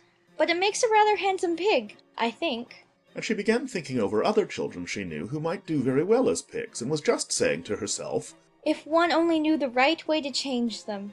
when she was a little startled by seeing the Cheshire Cat sitting on the bough of a tree a few yards off. The cat only grinned when it saw Alice. It looked good-natured, she thought. Still, it had very long claws and a great many teeth, so she felt that it ought to be treated with respect. Cheshire Puss. She began rather timidly, as she did not at all know whether it would like the name. However, it only grinned a little wider. Come, it's pleased so far. Thought Alice, and she went on. Would you tell me, please, which way I ought to go from here? That depends a good deal on where you want to get to, Said the cat. I don't much care where. Said Alice. Then it doesn't matter which way you go, Said the cat. So long as I get somewhere. Alice added as an explanation. Oh, you're sure to do that, Said the cat. if you only walk long enough. Alice felt that this could not be denied, so she tried another question. What sort of people live about here? In that direction The cat said, waving its right paw round. lives a hatter, and in that direction Waving the other paw. lives a March hare. Visit either you like, they're both mad. But I don't want to go among mad people. Alice remarked. You can't help that, Said the cat. We're all mad here. I'm mad. You're mad. How do you know I'm mad? Said Alice. Oh, you must be, Said the cat. or you wouldn't have come here. Alice didn't think that proved it at all. However, she went on. And how do you know that you're mad? To begin with, Said the cat. a dog's not mad. You grant that. I suppose so. Said Alice. Well then, The cat went on. you see, a dog growls when it's angry and wags its tail when it's pleased. Now I growl when I'm pleased and wag my tail when I'm angry. Therefore, I'm mad. I call it purring, not growling. Said Alice. Call it what you like. Said the cat. Do you play croquet with the Queen today? I should like it very much. Said Alice. But I haven't been invited yet. You'll see me there. Said the cat, and vanished. Alice was not much surprised at this. She was getting so used to queer things happening. While she was looking at the place where it had been, it suddenly appeared again. By the by, what became of the baby? Said the cat. I'd nearly forgotten to ask. It turned into a pig. Alice quietly said, just as if it had come back in a natural way. I thought it would. Said the cat, and vanished again. Alice waited a little, half expecting to see it again, but it did not appear, and after a minute or two she walked on in the direction in which the March Hare was said to live. I've seen hatters before. She said to herself. The March Hare will be much the most interesting, and perhaps as this is May, it won't be raving mad. At least not so mad as it was in March. As she said this, she looked up, and there was the cat again, sitting on a branch of a tree. Did you say pig or fig? Said the cat. I said pig. Replied Alice. And I wish you wouldn't keep appearing and vanishing so suddenly. You make one quite giddy. All right, Said the cat, and this time it vanished quite slowly, beginning with the end of the tail and ending with the grin, which remained some time after the rest of it had gone. Well, I've often seen a cat without a grin. Thought Alice. But a grin without a cat? It's the most curious thing I ever saw in my life. She had not gone much farther before she came in sight of the house of the March Hare. She thought it must be the right house, because the chimneys were shaped like ears, and the roof was thatched with fur. It was so large a house that she did not like to go nearer till she had nibbled some more of the left-hand bit of mushroom and raised herself to about 2 feet high. Even then she walked up towards it rather timidly, saying to herself, Suppose it should be raving mad after all. I almost wish I'd gone to see the Hatter instead. Chapter 7. A Mad Tea Party. There was a table set out under a tree in front of the house, and the March Hare and the Hatter were having tea at it. A dormouse was sitting between them fast asleep, and the other two were using it as a cushion, resting their elbows on it and talking over its head. Very uncomfortable for the dormouse. Thought Alice. Only, as it's asleep, I suppose it doesn't mind.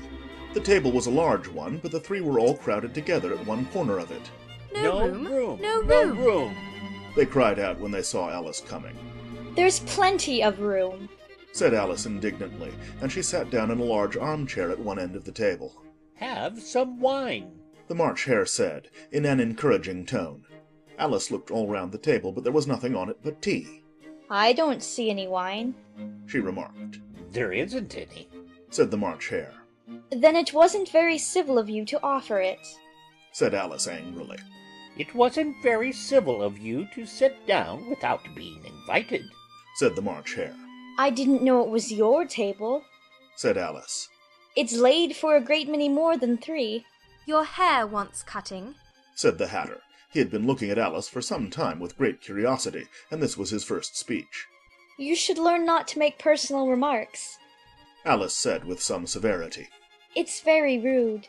The Hatter opened his eyes very wide on hearing this, but all he said was, Why is a raven like a writing desk? Come, we shall have some fun now, thought Alice. I'm glad they've begun asking riddles. I believe I can guess that, she added aloud. Do you mean that you think you can find out the answer to it? said the March Hare. Exactly so, said Alice. Then you should say what you mean, the March Hare went on. I do, Alice hastily replied. At least I mean what I say. That's the same thing, you know. Not the same thing a bit, said the Hatter. You might just as well say that I see what I eat is the same thing as I eat what I see. You might just as well say, added the March Hare, that I like what I get is the same thing as I get what I like. You might just as well say, added the Dormouse, who seemed to be talking in his sleep, that I breathe when I sleep is the same thing as I sleep when I breathe. It is the same thing with you, said the Hatter, and here the conversation dropped, and the party sat silent for a minute, while Alice thought over all she could remember about ravens and writing desks, which wasn't much. The Hatter was the first to break the silence. What day of the month is it? He said, turning to Alice. He had taken his watch out of his pocket, and was looking at it uneasily, shaking it every now and then and holding it to his ear. Alice considered a little and then said, The 4th. 2 days wrong, sighed the Hatter. I told you butter wouldn't suit the works, he added, looking angrily at the March Hare. It was the best butter, the March Hare meekly replied. Yes, but some crumbs must have got in as well, the Hatter grumbled. You shouldn't have put it in with the bread knife. The March Hare took the watch and looked at it gloomily. Then he dipped it into his cup of tea and looked at it again, but he could think of nothing better to say than his first remark. It was the best butter, you know. Alice had been looking over his shoulder with some curiosity. What a funny watch, she remarked. It tells the day of the month and doesn't tell what o'clock it is. Why should it? Muttered the Hatter. Does your watch tell you what year it is? Of course not, Alice replied very readily. But that's because it stays the same year for such a long time together. Which is just the case with mine, said the Hatter. Alice felt dreadfully puzzled. The Hatter's remark seemed to have no sort of meaning in it, and yet it was certainly English. I don't quite understand you, she said, as politely as she could. The Dormouse is asleep again, said the Hatter, and he poured a little hot tea upon its nose. The Dormouse shook its head impatiently and said, without opening its eyes, Of course, just what I was going to remark myself. Have you guessed the riddle yet? the Hatter said, turning to Alice again. No, I give it up. Alice replied. What's the answer? I haven't the slightest idea, said the Hatter. Nor I, said the March Hare. Alice sighed wearily. I think you might do something better with the time, she said, than waste it in asking riddles that have no answers. If you knew time as well as I do, said the Hatter, you wouldn't talk about wasting it. It's him. I don't know what you mean, said Alice. Of course you don't, the Hatter said, tossing his head contemptuously. I dare say you never even spoke to time. Perhaps not, Alice cautiously replied. But I know I have to beat time when I learn music. Ah, that accounts for it, said the Hatter. He won't stand beating. Now, if you only kept on good terms with him, he'd do almost anything you liked with the clock. For instance, suppose it were 9 o'clock in the morning, just time to begin lessons. You'd only have to whisper a hint to time, and round goes the clock in a twinkling. 1:30, time for dinner. I only wish it was, the March Hare said to itself in a whisper. That would be grand, certainly, said Alice thoughtfully. But then I shouldn't be hungry for it, you know. Not at first, perhaps, said the Hatter. But you could keep it to 1:30 as long as you liked. Is that the way you manage? Alice asked. The Hatter shook his head mournfully. Not I, he replied. We quarrelled last March, just before he went mad, you know. Pointing with his teaspoon at the March Hare. It was at the great concert given by the Queen of Hearts, and I had to sing, Twinkle, twinkle, little bat, how I wonder what you're at. Twinkle, twinkle, little bat, how I wonder what you're at. You know the song, perhaps? I've heard something like it, said Alice. It goes on, you know. The Hatter continued. In this way. Up above the world you fly, like a tea tray in the sky. Twinkle, twinkle. Up above the world you fly, like a tea tray in the sky. Twinkle, twinkle. Here the Dormouse shook itself and began singing in its sleep. Twinkle, twinkle, twinkle, twinkle. And went on so long that they had to pinch it to make it stop. Well, I'd hardly finished the first verse, said the Hatter, when the Queen jumped up and bawled out, He's murdering the time! Off with his head! How dreadfully savage! exclaimed Alice. And ever since that, the Hatter went on in a mournful tone, he won't do a thing I ask. It's always 6 o'clock now. A bright idea came into Alice's head. Is that the reason so many tea things are put out here? she asked. Yes, that's it, said the Hatter with a sigh. It's always tea time, and we've no time to wash the things between whiles. Then you keep moving round, I suppose? said Alice. Exactly so, said the Hatter. As the things get used up. But what happens when you come to the beginning again? Alice ventured to ask. Suppose we change the subject. The March Hare interrupted, yawning. I'm getting tired of this. I vote the young lady tells us a story. I'm afraid I don't know one, said Alice, rather alarmed at the proposal. Then the Dormouse shall, they both cried. Wake up, Dormouse! And they pinched it on both sides at once. The Dormouse slowly opened his eyes. I wasn't asleep, he said in a hoarse, feeble voice. I heard every word you fellows were saying. Tell us a story, said the March Hare. Yes, please do, pleaded Alice. And be quick about it, added the Hatter, or you will be asleep again before it's done. Once upon a time there were 3 little sisters. The Dormouse began in a great hurry. And their names were Elsie, Lacie, and Tilly, and they lived at the bottom of a well. What did they live on? said Alice, who always took a great interest in questions of eating and drinking. They lived on treacle, said the Dormouse after thinking a minute or two. They couldn't have done that, you know, Alice gently remarked. They'd have been ill. So they were, said the Dormouse. Very ill. Alice tried to fancy to herself what such an extraordinary ways of living would be like, but it puzzled her too much, so she went on. But why did they live at the bottom of a well? Take some more tea, the March Hare said to Alice very earnestly. I've had nothing yet. Alice replied in an offended tone. So I can't take more. You mean you can't take less? Said the Hatter. It's very easy to take more than nothing. Nobody asked your opinion, said Alice. Who's making personal remarks now? The Hatter asked triumphantly. Alice did not quite know what to say to this, so she helped herself to some tea and bread and butter, and then turned to the Dormouse and repeated her question. Why did they live at the bottom of a well? The Dormouse again took a minute or two to think about it, and then said, It was a treacle well.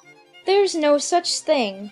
Alice was beginning very angrily, but the Hatter and the March Hare went, Shh, shh, shh, shh, and the Dormouse sulkily remarked, If you can't be civil, you'd better finish the story for yourself. No, please go on, Alice said very humbly. I won't interrupt again.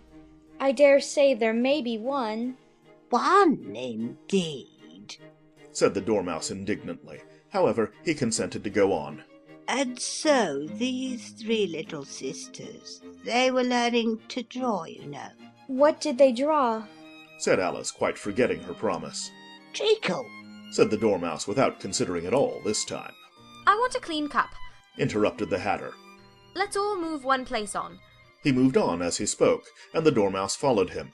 The March Hare moved into the Dormouse's place, and Alice, rather unwillingly, took the place of the March Hare. The Hatter was the only one who got any advantage from the change, and Alice was a good deal worse off than before, as the March Hare had just upset the milk jug into his plate. Alice did not wish to offend the Dormouse again, so she began very cautiously. But I don't understand. Where did they draw the treacle from? You can draw water out of a water well, said the Hatter. So I should think you could draw treacle out of a treacle well. Eh, stupid? But they were in the well, Alice said to the Dormouse, not choosing to notice this last remark. Of course they were, said the Dormouse. Well in. This answer so confused poor Alice that she let the Dormouse go on for some time without interrupting it. They were learning to draw, the Dormouse went on, yawning and rubbing its eyes, for it was getting very sleepy. And they drew all manner of things, everything that begins with an M. Why with an M? Said Alice. Why not? Said the March Hare. Alice was silent. The Dormouse had closed its eyes by this time and was going off into a doze, but on being pinched by the Hatter it woke up again with a little shriek and went on. Eek, eek, eek, that begins with an M, such as mousetraps and the moon, and memory and muchness. You know you say things are much of a muchness. Did you ever see such a thing as a drawing of a muchness? Really? Now you ask me, said Alice, very much confused. I don't think. Then you shouldn't talk, said the Hatter. This piece of rudeness was more than Alice could bear. She got up in great disgust and walked off. The Dormouse fell asleep instantly, and neither of the others took the least notice of her going, though she looked back once or twice, half hoping that they would call after her. The last time she saw them, they were trying to put the Dormouse into the teapot. At any rate, I'll never go there again, said Alice as she picked her way through the wood. It's the stupidest tea party I ever was at in all my life. Just as she said this, she noticed that one of the trees had a door leading right into it. That's very curious, she thought. But everything's curious today. I think I may as well go in at once. And in she went. Once more she found herself in the long hall, and close to the little glass table. Now, I'll manage better this time, she said to herself, and began by taking the little golden key and unlocking the door that led into the garden. Then she went to work nibbling at the mushroom, she had kept a piece of it in her pocket, till she was about a foot high. Then she walked down the little passage, and then she found herself at last in the beautiful garden, among the bright flower beds and the cool fountains. Chapter 8. The Queen's Croquet Ground. A large rose tree stood near the entrance of the garden. The roses growing on it were white, but there were 3 gardeners at it busily painting them red. Alice thought this a very curious thing, and she went nearer to watch them, and just as she came up to them she heard one of them say, "Look out now, Five. Don't go splashing paint over me like that." I couldn't help it, said 5 in a sulky tone. 7 jogged my elbow. On which 7 looked up and said, That's right, 5. Always lay the blame on others. You'd better not talk, said 5. I heard the Queen say only yesterday you deserve to be beheaded. What for? said the one who had spoken first. That's none of your business, 2. said 7. Yes, it is his business, said 5. and I'll tell him. It was for bringing the cook tulip roots instead of onions. 7 flung down his brush and had just begun, Well, of all the unjust things. when his eye chanced to fall upon Alice as she stood watching them, and he checked himself suddenly. The others looked round also, and all of them bowed low. Would you tell me Said Alice a little timidly. why you are painting those roses? 5 and 7 said nothing, but looked at 2. 2 began in a low voice. Why, the fact is, you see, miss, this here ought to have been a red rose tree, and we put the white one in by mistake, and if the Queen was to find it out, we should all have our heads cut off, you know. So you see, miss, we are doing our best afore she comes to. At this moment 5, who had been anxiously looking across the garden, called out, The Queen! The Queen! and the 3 gardeners instantly threw themselves flat upon their faces. There was a sound of many footsteps, and Alice looked round, eager to see the Queen. First came 10 soldiers carrying clubs. These were all shaped like the 3 gardeners, oblong and flat, with their hands and feet at the corners. Next the 10 courtiers. These were ornamented all over with diamonds, and walked 2 and 2 as the soldiers did. After these came the royal children. There were 10 of them, and the little dears came jumping merrily along hand in couples. They were all ornamented with hearts. Next came the guests, mostly kings and queens, and among them Alice recognized the White Rabbit. It was talking in a hurried, nervous manner, smiling at everything that was said, and went by without noticing her. Then followed the Knave of Hearts, carrying the king's crown on a crimson velvet cushion, and last of all this grand procession came the King and Queen of Hearts. Alice was rather doubtful whether she ought not to lie down on her face like the 3 gardeners, but she could not remember ever having heard of such a rule at processions.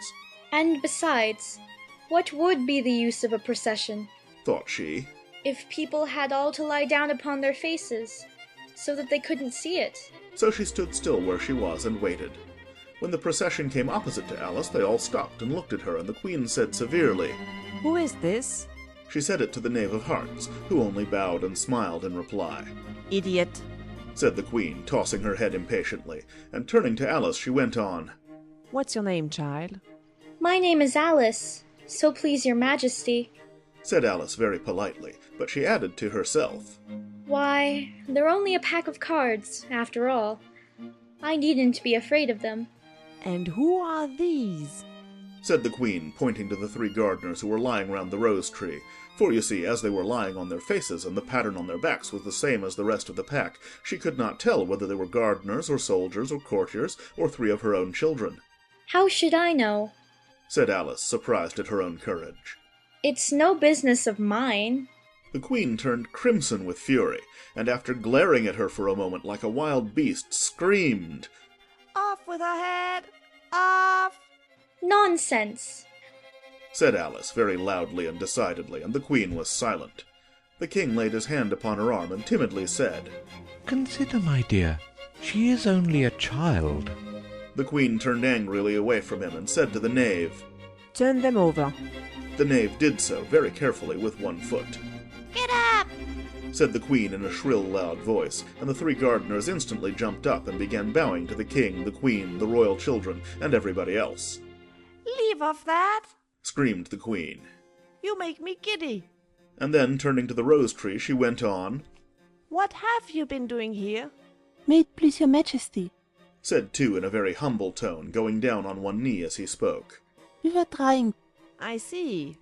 Said the Queen, who had meanwhile been examining the roses. Off with the heads! And the procession moved on, 3 of the soldiers remaining behind to execute the unfortunate gardeners, who ran to Alice for protection. You shan't be beheaded, said Alice, and she put them into a large flower-pot that stood near. The 3 soldiers wandered about for a minute or 2 looking for them, and then quietly marched off after the others. Are the heads off? Shouted the Queen. Their heads are gone, if it please your majesty. The soldiers shouted in reply. That's right. Shouted the Queen. Can you play croquet? The soldiers were silent and looked at Alice, as the question was evidently meant for her. Yes, Shouted Alice. Come on, then. Roared the Queen, and Alice joined the procession, wondering very much what would happen next. It's a very fine day, said a timid voice at her side. She was walking by the White Rabbit, who was peeping anxiously into her face. very. Said Alice. Where's the Duchess? Hush, hush, said the rabbit in a low, hurried tone. He looked anxiously over his shoulder as he spoke, and then raised himself upon tiptoe, put his mouth close to her ear, and whispered. She's under sentence of execution. What for? Said Alice. Did you say, what a pity? The rabbit asked. No, I didn't. Said Alice. I don't think it's at all a pity. I said, what for? She boxed the Queen's ears. The rabbit began. Alice gave a little scream of laughter. Oh, hush. The rabbit whispered in a frightened tone. The Queen will hear you. You see, she came rather late, and the Queen said, Get to your places. Shouted the Queen in a voice of thunder, and people began running about in all directions, tumbling up against each other. However, they got settled down in a minute or two, and the game began. Alice thought she had never seen such a curious croquet ground in her life. It was all ridges and furrows. The balls were live hedgehogs, the mallets live flamingos, and the soldiers had to double themselves up and to stand on their hands and feet to make the arches. The chief difficulty Alice found at first was in managing her flamingo. She succeeded in getting its body tucked away comfortably enough under her arm, with its legs hanging down, but generally, just as she had got its neck nicely straightened out and was going to give the hedgehog a blow with its head, it would twist itself round and look up in her face, with such a puzzled expression that she could not help bursting out laughing. And when she had got its head down and was going to begin again, it was very provoking to find that the hedgehog had unrolled itself and was in the act of crawling away. Besides all this, there was generally a ridge or furrow in the way wherever she wanted to send the hedgehog to, and as the doubled-up soldiers were always getting up and walking off to other parts of the ground, Alice soon came to the conclusion that it was a very difficult game indeed. The players all played at once without waiting for turns, quarrelling all the while, and fighting for the hedgehogs, and in a very short time the Queen was in a furious passion, and went stamping about and shouting, Off with his head! or Off with her head! About once in a minute. Alice began to feel very uneasy. To be sure, she had not as yet had any dispute with the Queen, but she knew that it might happen any minute. And then, thought she, what would become of me? They're dreadfully fond of beheading people here. The great wonder is that there's anyone left alive. She was looking about for some way of escape, and wondering whether she could get away without being seen, when she noticed a curious appearance in the air. It puzzled her very much at first, but after watching it a minute or two, she made it out to be a grin, and she said to herself, It's the Cheshire Cat. Now I shall have somebody to talk to. How are you getting on? Said the cat, as soon as there was mouth enough for it to speak with. Alice waited till the eyes appeared, and then nodded. It's no use speaking to it, she thought, till its ears have come. Or at least one of them. In another minute the whole head appeared, and then Alice put down her flamingo and began an account of the game, feeling very glad she had someone to listen to her. The cat seemed to think that there was enough of it now in sight, and no more of it appeared. I don't think they play at all fairly. Alice began in rather a complaining tone. And they all quarrel so dreadfully one can't hear oneself speak, and they don't seem to have any rules in particular. At least, if there are, nobody attends to them. And you've no idea how confusing it is, all the things being alive. For instance, there's the arch I've got to go through next, walking about at the other end of the ground. And I should have croqueted the Queen's hedgehog just now, only it ran away when it saw mine coming. How do you like the Queen? Said the cat in a low voice. Not at all, said Alice. She's so extremely... Just then she noticed that the Queen was close behind her, listening, so she went on, likely to win, that it's hardly worthwhile finishing the game. The Queen smiled and passed on. Who are you talking to? Said the King, going up to Alice and looking at the cat's head with great curiosity. It's a friend of mine, a Cheshire Cat, said Alice. Allow me to introduce it. I don't like the look of it at all, said the King. However, it may kiss my hand if it likes. I'd rather not, the cat remarked. Don't be impertinent, said the King. And don't look at me like that. He got behind Alice as he spoke. A cat may look at a king, said Alice. I've read that in some book, but I don't remember where. Well, it must be removed, said the king very decidedly, and he called the queen, who was passing at the moment. My dear, I wish you would have this cat removed. The queen had only one way of settling all difficulties, great or small. Off with his head, she said, without even looking round. I'll fetch the executioner myself, said the king eagerly, and he hurried off. Alice thought she might as well go back and see how the game was going on, as she heard the queen's voice in the distance screaming with passion. She had already heard her sentence 3 of the players to be executed for having missed their turns, and she did not like the look of things at all, as the game was in such confusion that she never knew whether it was her turn or not. So she went in search of her hedgehog. The hedgehog was engaged in a fight with another hedgehog, which seemed to Alice an excellent opportunity for croqueting one of them with the other. The only difficulty was that her flamingo was gone across to the other side of the garden, where Alice could see it trying in a helpless sort of way to fly up into a tree. By the time she had caught the flamingo and brought it back, the fight was over, and both the hedgehogs were out of sight. But it doesn't matter much, thought Alice, as all the archers are gone from this side of the ground. So she tucked it away under her arm that it might not escape again, and went back for a little more conversation with her friend. When she got back to the Cheshire Cat, she was surprised to find quite a large crowd collected round it. There was a dispute going on between the executioner, the king, and the queen, who were all talking at once, while all the rest were quite silent and looked very uncomfortable. The moment Alice appeared, she was appealed to by all 3 to settle the question, and they repeated their arguments to her, though, as they all spoke at once, she found it very hard indeed to make out exactly what they said. The executioner's argument was that you couldn't cut off a head unless there was a body to cut it off from, that he had never had to do such a thing before, and he wasn't going to begin at his time of life. The king's argument was that anything that had a head could be beheaded, and that you weren't to talk nonsense. The queen's argument was that if something wasn't done about it in less than no time, she'd have everybody executed all round. It was this last remark that had made the whole party look so grave and anxious. Alice could think of nothing else to say but, It belongs to the Duchess. You'd better ask her about it. She's in prison, the queen said to the executioner. Fetch her here. And the executioner went off like an arrow. The cat's head began fading away the moment he was gone, and by the time he had come back with the Duchess it had entirely disappeared, so the king and the executioner ran wildly up and down looking for it, while the rest of the party went back to the game. Chapter 9. The Mock Turtle's Story. You can't think how glad I am to see you again, you dear old thing, said the Duchess, as she tucked her arm affectionately into Alice's and they walked off together. Alice was very glad to find her in such a pleasant temper, and thought to herself that perhaps it was only the pepper that had made her so savage when they met in the kitchen. When I'm a duchess, she said to herself, not in a very hopeful tone, though, I won't have any pepper in my kitchen at all. Soup does very well without. Maybe it's always pepper that makes people hot-tempered. She went on, very much pleased at having found out a new kind of rule. And vinegar that makes them sour, and chamomile that makes them bitter, and barley sugar and such things that make children sweet-tempered. I only wish people knew that. Then they wouldn't be so stingy about it, you know. She had quite forgotten the Duchess by this time, and was a little startled when she heard her voice close to her ear.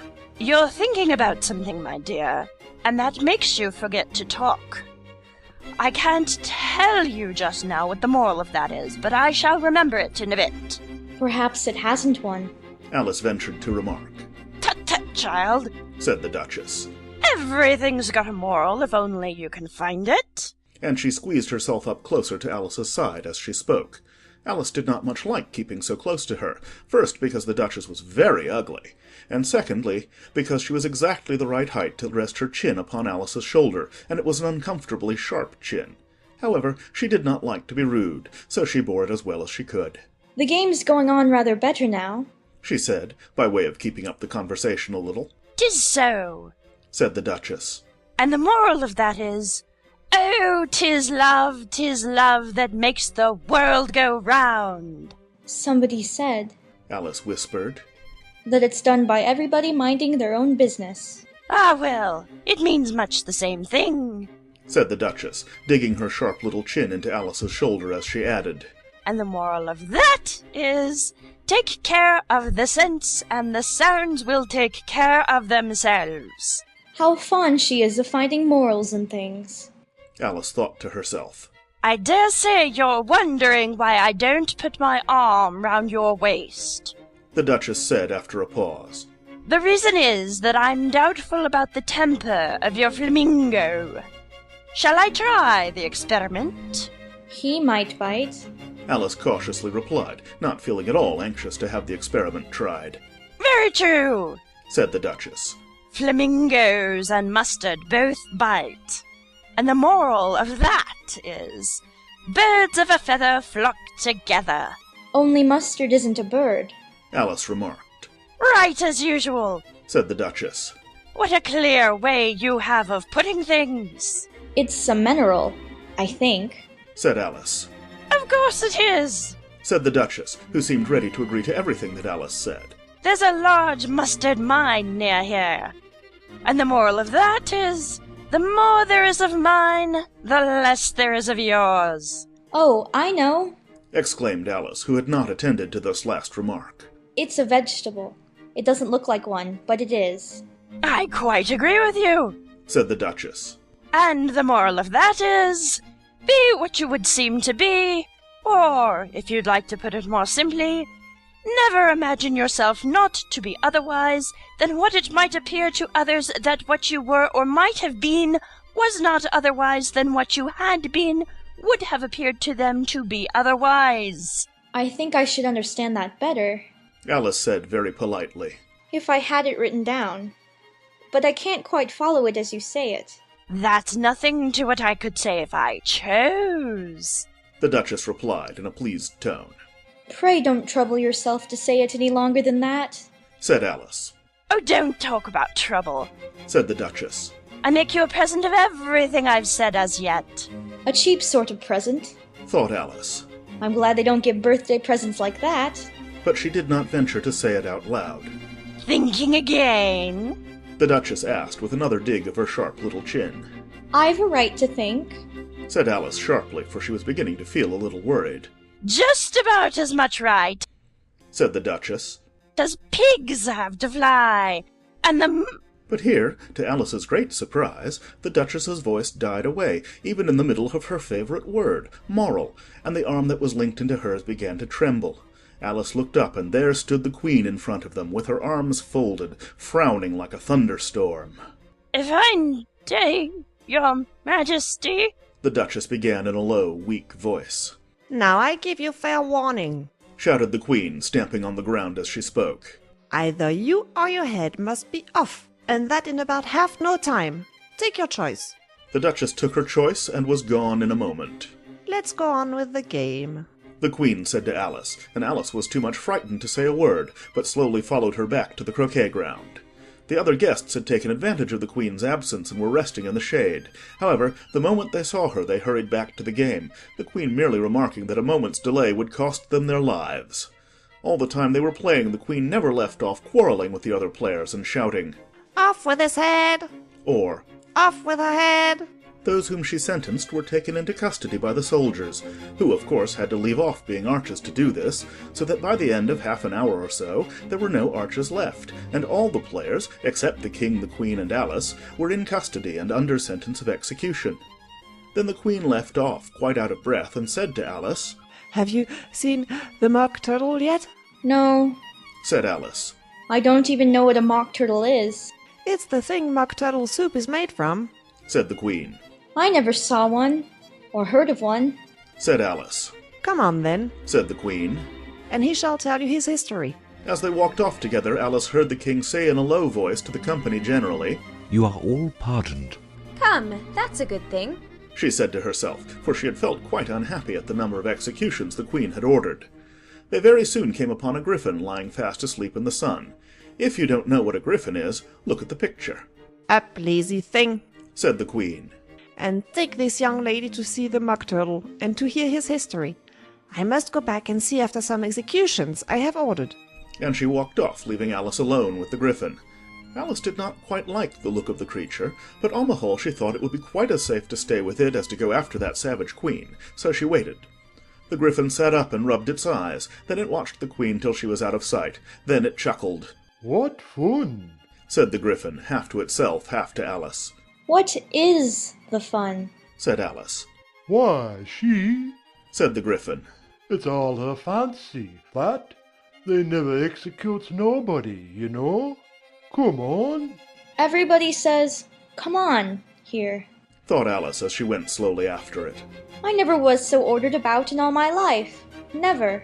They had not gone far before they saw the Mock Turtle in the distance, sitting sad and lonely on a little ledge of rock, and as they came nearer, Alice could hear him sighing as if his heart would break. She pitied him deeply. What is his sorrow? She asked the Gryphon, and the Gryphon answered very nearly in the same words as before. It's all his fancy, that. He hasn't got no sorrow, you know. Come on. So they went up to the Mock Turtle, who looked at them with large eyes full of tears, but said nothing. This here young lady, said the Gryphon. She wants for to know your history, she do. I'll tell it her, said the Mock Turtle in a deep, hollow tone. Sit down, both of you, and don't speak a word till I've finished. So they sat down, and nobody spoke for some minutes. Alice thought to herself, I don't see how he can even finish, if he doesn't begin. But she waited patiently. Once, said the Mock Turtle at last with a deep sigh, I was a real turtle. These words were followed by a very long silence, broken only by an occasional exclamation of from the Gryphon, and the constant heavy sobbing of the Mock Turtle. Oh. Oh.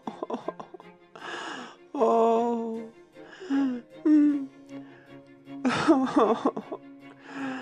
Oh.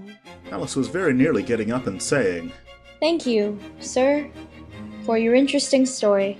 But she could not help thinking there must be more to come, so she sat still and said nothing. When we were little, the Mock Turtle went on at last, more calmly, though still sobbing a little now and then. Oh. Oh. We went to school in the sea. The master was an old turtle. We used to call him Tortoise. Why did you call him Tortoise, if he wasn't one? Alice asked. We called him Tortoise because he taught us, said the Mock Turtle angrily.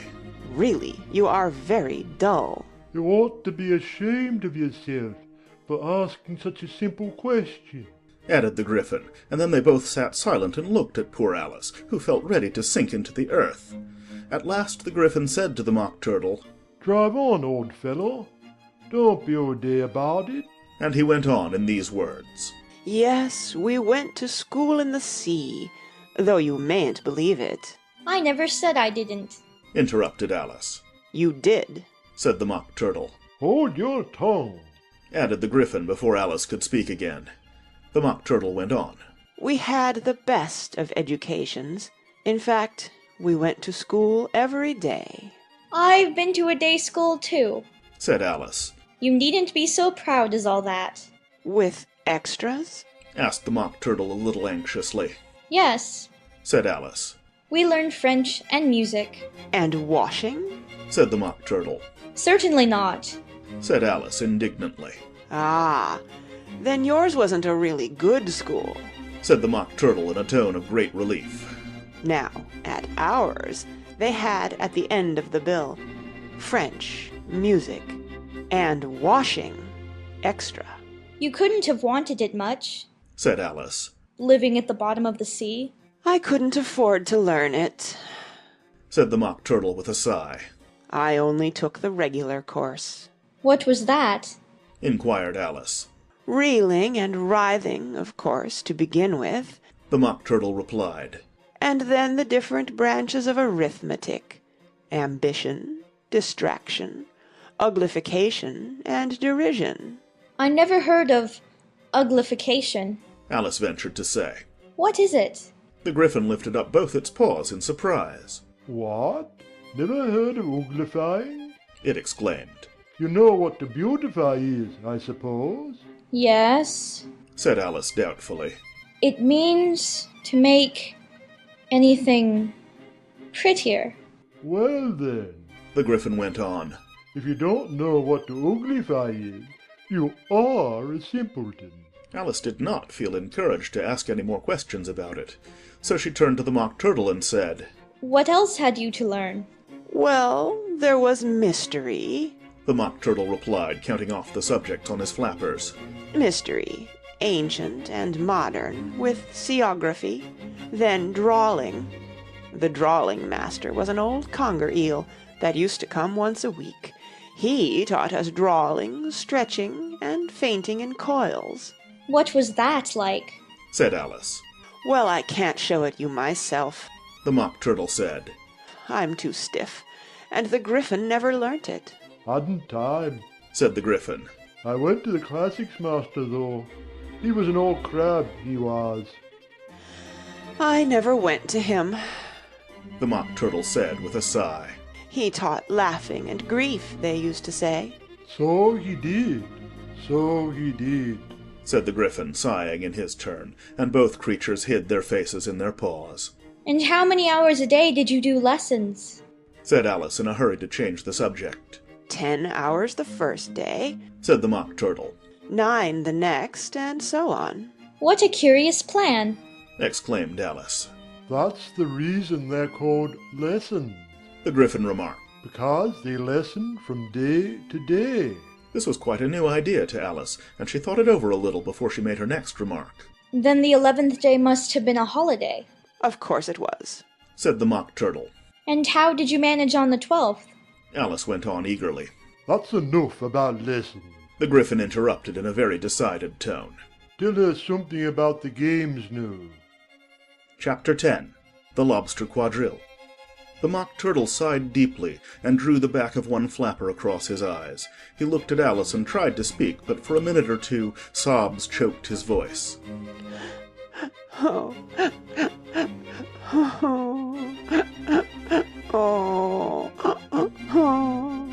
Same as if he had a bone in his throat, said the Gryphon, and it set to work shaking him and punching him in the back. At last the Mock Turtle recovered his voice, and with tears running down his cheeks, he went on again. You may not have lived much under the sea. I haven't, said Alice. And perhaps you were never even introduced to a lobster. Alice began to say, I once tasted, but checked herself hastily and said, No, never.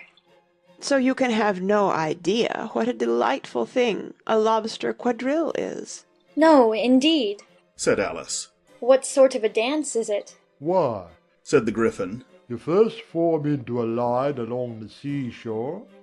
2 lines, cried the Mock Turtle. Seals, turtles, salmon, and so on. Then, when you've cleared all the jellyfish out of the way... That generally takes some time, interrupted the Gryphon. You advance twice. Each with a lobster as a partner? Cried the Gryphon. Of course, the Mock Turtle said. Advance twice, set to partners. Change lobsters and retire in same order, continued the Gryphon. Then, you know, the Mock Turtle went on. You throw the lobsters, shouted the Gryphon with a bound into the air. As far out to sea as you can. Swim after them, screamed the Gryphon. Turn a somersault in the sea, cried the Mock Turtle, capering wildly about. Change lobsters again, yelled the Gryphon at the top of its voice. Back to land again, and that's all the first figure, said the Mock Turtle, suddenly dropping his voice, and the 2 creatures, who had been jumping about like mad things all this time, sat down again very sadly and quietly and looked at Alice. It must be a very pretty dance, said Alice timidly. Would you like to see a little of it? said the Mock Turtle. Very much indeed, said Alice. Come, let's try the first figure, said the Mock Turtle to the Gryphon. We can do without lobsters, you know. Which shall sing? Oh, you sing, said the Gryphon. I've forgotten the words. So they began solemnly dancing round and round Alice, every now and then treading on her toes when they passed too close, and waving their forepaws to mark the time, while the Mock Turtle sang this, very slowly and sadly. Will you walk a little faster, said a whiting to a snail. There's a porpoise close behind us, and he's treading on my tail. See how eagerly the lobsters and the turtles all advance. They are waiting on the shingle. Will you come and join the dance? Will you, won't you, will you, won't you, will you join the dance? Will you, won't you, will you, won't you join the dance? You can really have no notion how delightful it will be when they take us up and throw us with the lobsters out to sea. But the snail replied, too far, and gave a look askance.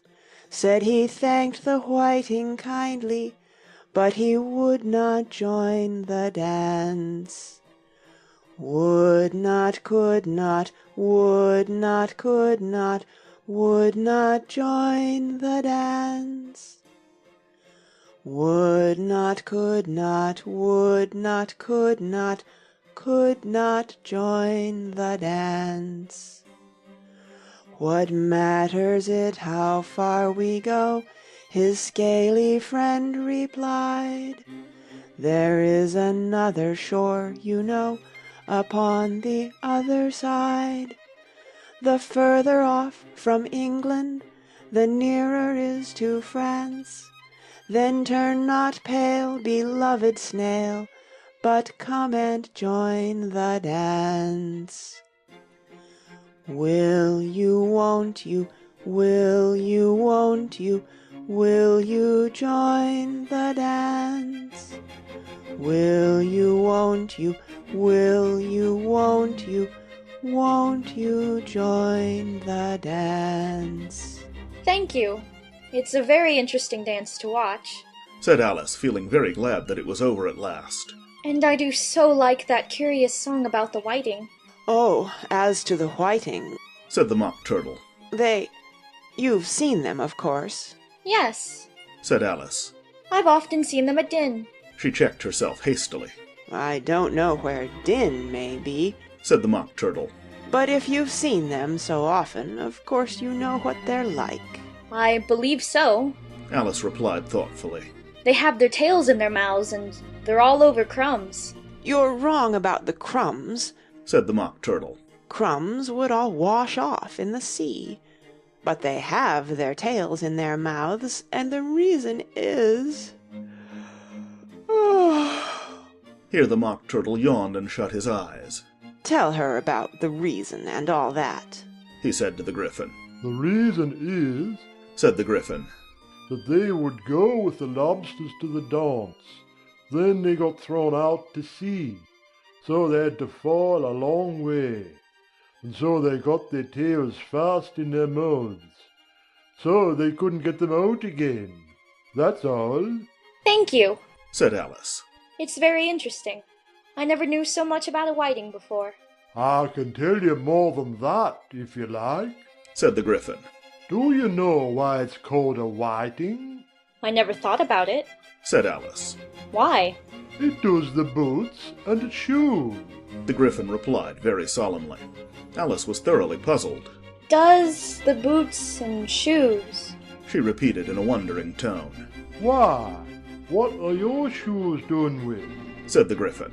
I mean, what makes them so shiny? Alice looked down at them and considered a little before she gave her answer. They're done with blacking, I believe. Boots and shoes under the sea, the Gryphon went on in a deep voice, are done with a whiting. Now you know. And what are they made of? Alice asked in a tone of great curiosity. Soles and eels, of course, the Gryphon replied rather impatiently. Any shrimp could have told you that. If I'd been the whiting, said Alice, whose thoughts were still running on the song, I'd have said to the porpoise, keep back, please. We don't want you with us. They were obliged to have him with them, the Mock Turtle said. No wise fish would go anywhere without a porpoise. Wouldn't it really? said Alice in a tone of great surprise. Of course not, said the Mock Turtle. Why, if a fish came to me and told me he was going a journey, I should say, with what purpose? Don't you mean purpose? said Alice. I mean what I say, the Mock Turtle replied in an offended tone, and the Gryphon added, Come, let's hear some of your adventures. I could tell you my adventures, beginning from this morning, said Alice a little timidly. But it's no use going back to yesterday, because I was a different person then. Explain all that, said the Mock Turtle. No, the adventures first, said the Gryphon in an impatient tone. Explanations take such a dreadful time. So Alice began telling them her adventures from the time when she first saw the White Rabbit. She was a little nervous about it just at first. The two creatures got so close to her, one on each side, and opened their eyes and mouths so very wide. But she gained courage as she went on. Her listeners were perfectly quiet, till she got to the part about her repeating, "You are old, Father William," to the caterpillar, and the words all coming different. And then the Mock Turtle drew a long breath and said, That's very curious. It's all about as curious as it can be, said the Gryphon. It all came different, the Mock Turtle repeated thoughtfully. I should like to hear her try and repeat something now. Tell her to begin. He looked at the Gryphon as if he thought it had some kind of authority over Alice. Stand up and repeat. 'Tis the voice of the sluggard, said the Gryphon. Have the creatures order one about, and make one repeat lessons, thought Alice. I might as well be at school at once. However, she got up and began to repeat it, but her head was so full of the lobster quadrille that she hardly knew what she was saying, and the words came very queer indeed. "'Tis the voice of the lobster," I heard him declare. "You have baked me too brown, I must sugar my hair." As a duck with its eyelids, so he with his nose trims his belt and his buttons, and turns out his toes. When the sands are all dry, he is gay as a lark, and will talk in contemptuous tones of the shark. But when the tide rises and sharks are around, his voice has a timid and tremulous sound. That's different from what I used to say when I was a child, said the Gryphon. Well, I never heard it before, said the Mock Turtle. But it sounds uncommon nonsense. Alice said nothing. She had sat down with her face in her hands, wondering if anything would ever happen in a natural way again. I should like to have it explained, said the Mock Turtle. She can't explain it, said the Gryphon hastily. Go on with the next verse.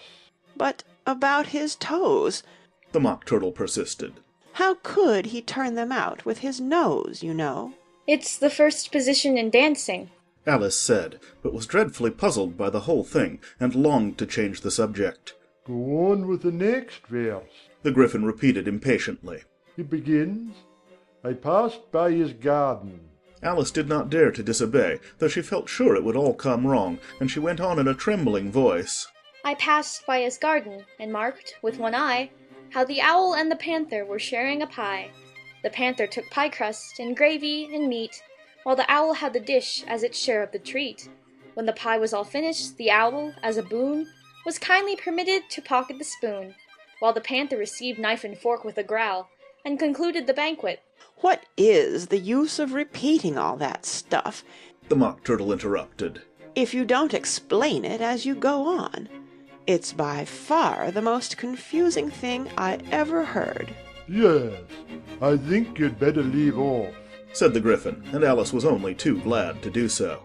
Shall we try another figure of the lobster quadrille? The Gryphon went on.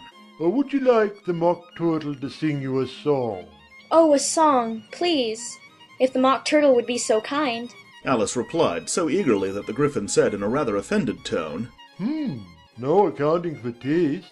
Sing her Turtle Soup, will you, old fellow? The Mock Turtle sighed deeply and began in a voice sometimes choked with sobs to sing this.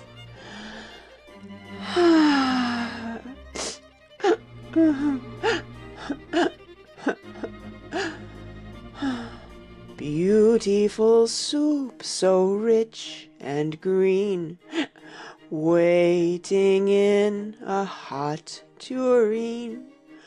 Who for such dainties would not stoop? Soup of the evening, beautiful soup. Soup of the evening, beautiful soup.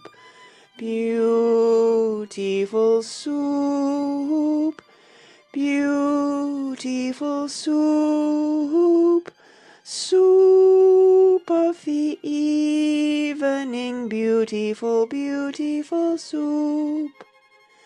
Beautiful soup, who cares for fish, game, or any other dish? Who would not give all else for 2 pennyworth only of beautiful soup? Pennyworth only of beautiful soup. Beautiful soup, beautiful soup, soup of the evening, beautiful, beautiful soup. Chorus again, cried the Gryphon, and the Mock Turtle had just begun to repeat it when a cry of, "The trial's beginning!" was heard in the distance. Come on, cried the Gryphon, and taking Alice by the hand, it hurried off without waiting for the end of the song. What trial is it?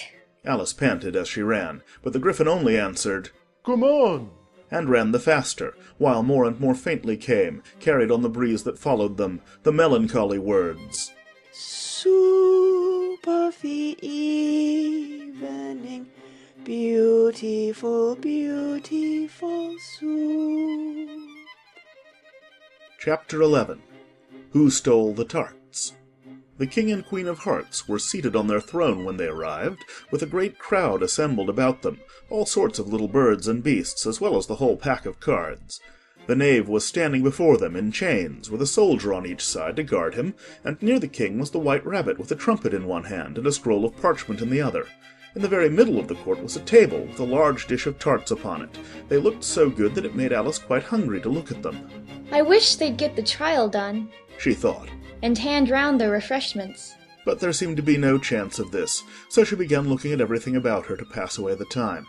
Alice had never been in a court of justice before, but she had read about them in books, and she was quite pleased to find that she knew the name of nearly everything there.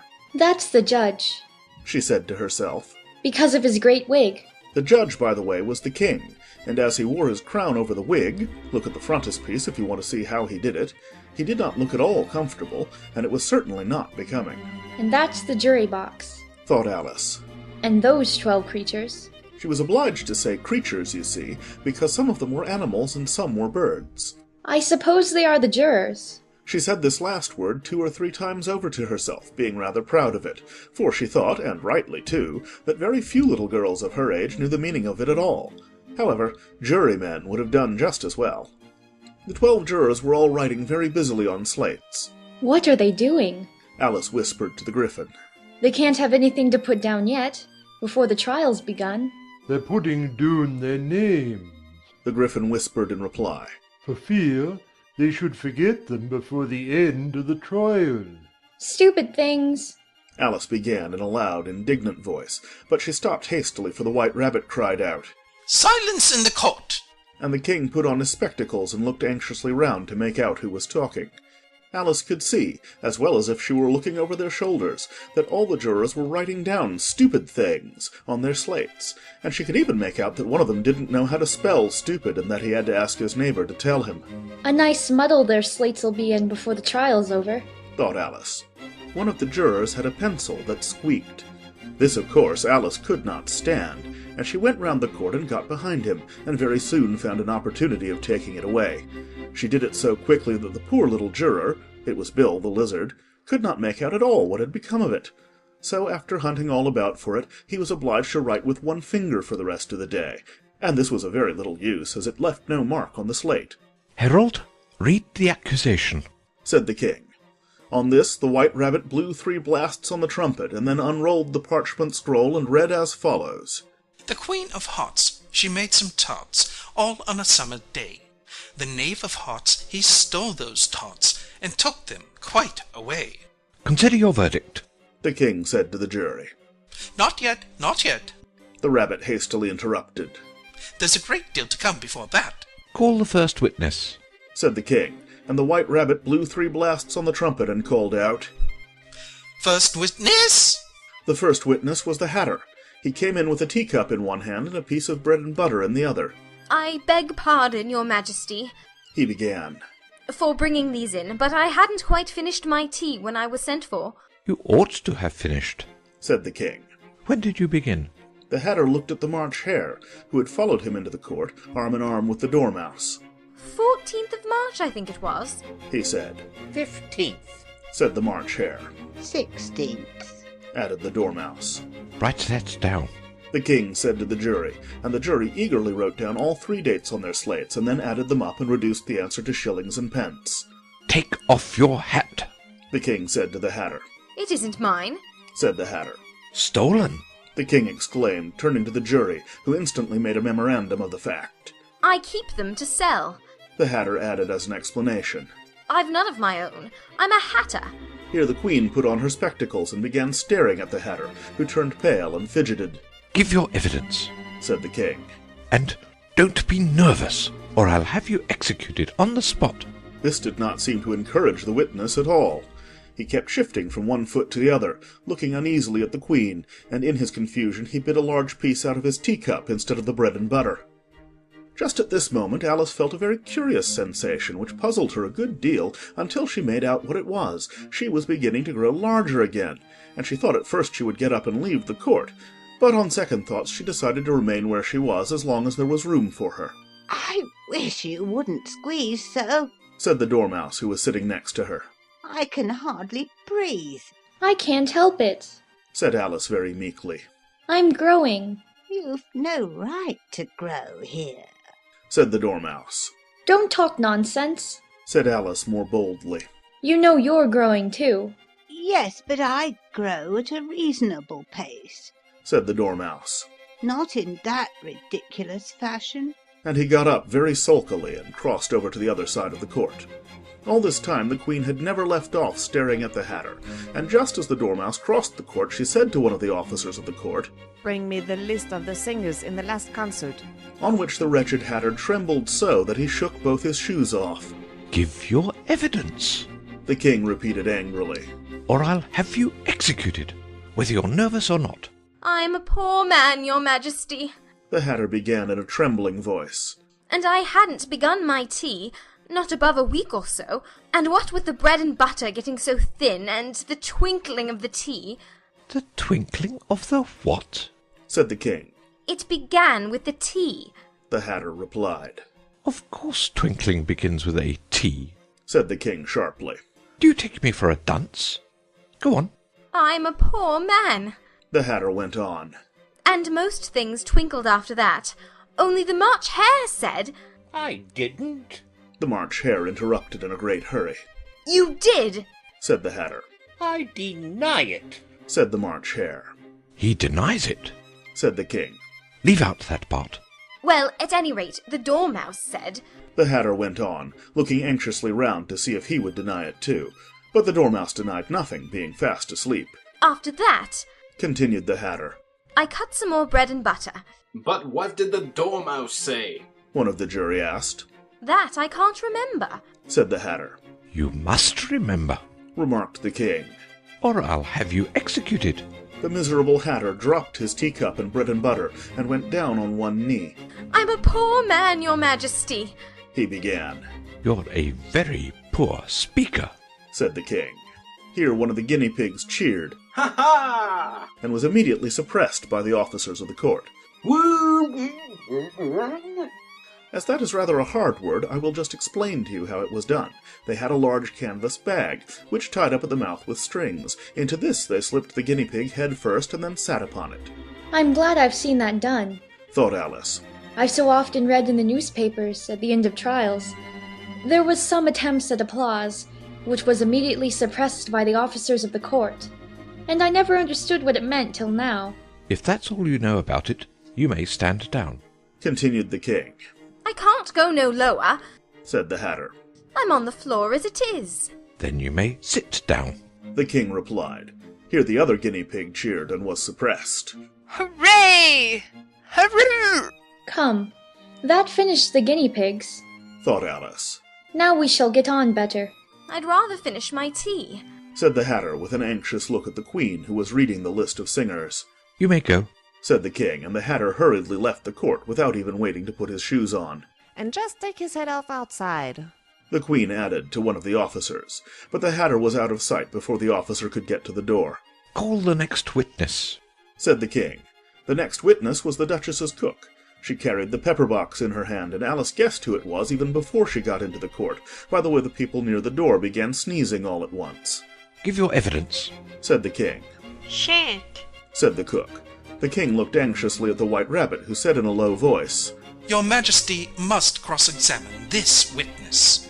Well, if I must, I must, the King said with a melancholy air, and after folding his arms and frowning at the cook till his eyes were nearly out of sight, he said in a deep voice, What are tarts made of? pepper, mostly, said the cook. Treacle, said a sleepy voice behind her. Collar the dormouse. The Queen shrieked out. Behead the dormouse. Turn the dormouse out of court. Suppress him. Pinch him. Off with his whiskers. For some minutes the whole court was in confusion getting the dormouse turned out, and by the time they had settled down again the cook had disappeared. Never mind, said the King with an air of great relief. Call the next witness. And he added in an undertone to the Queen, Really, my dear, you must cross-examine the next witness. It quite makes my forehead ache. Alice watched the White Rabbit as he fumbled over the list, feeling very curious to see what the next witness would be like.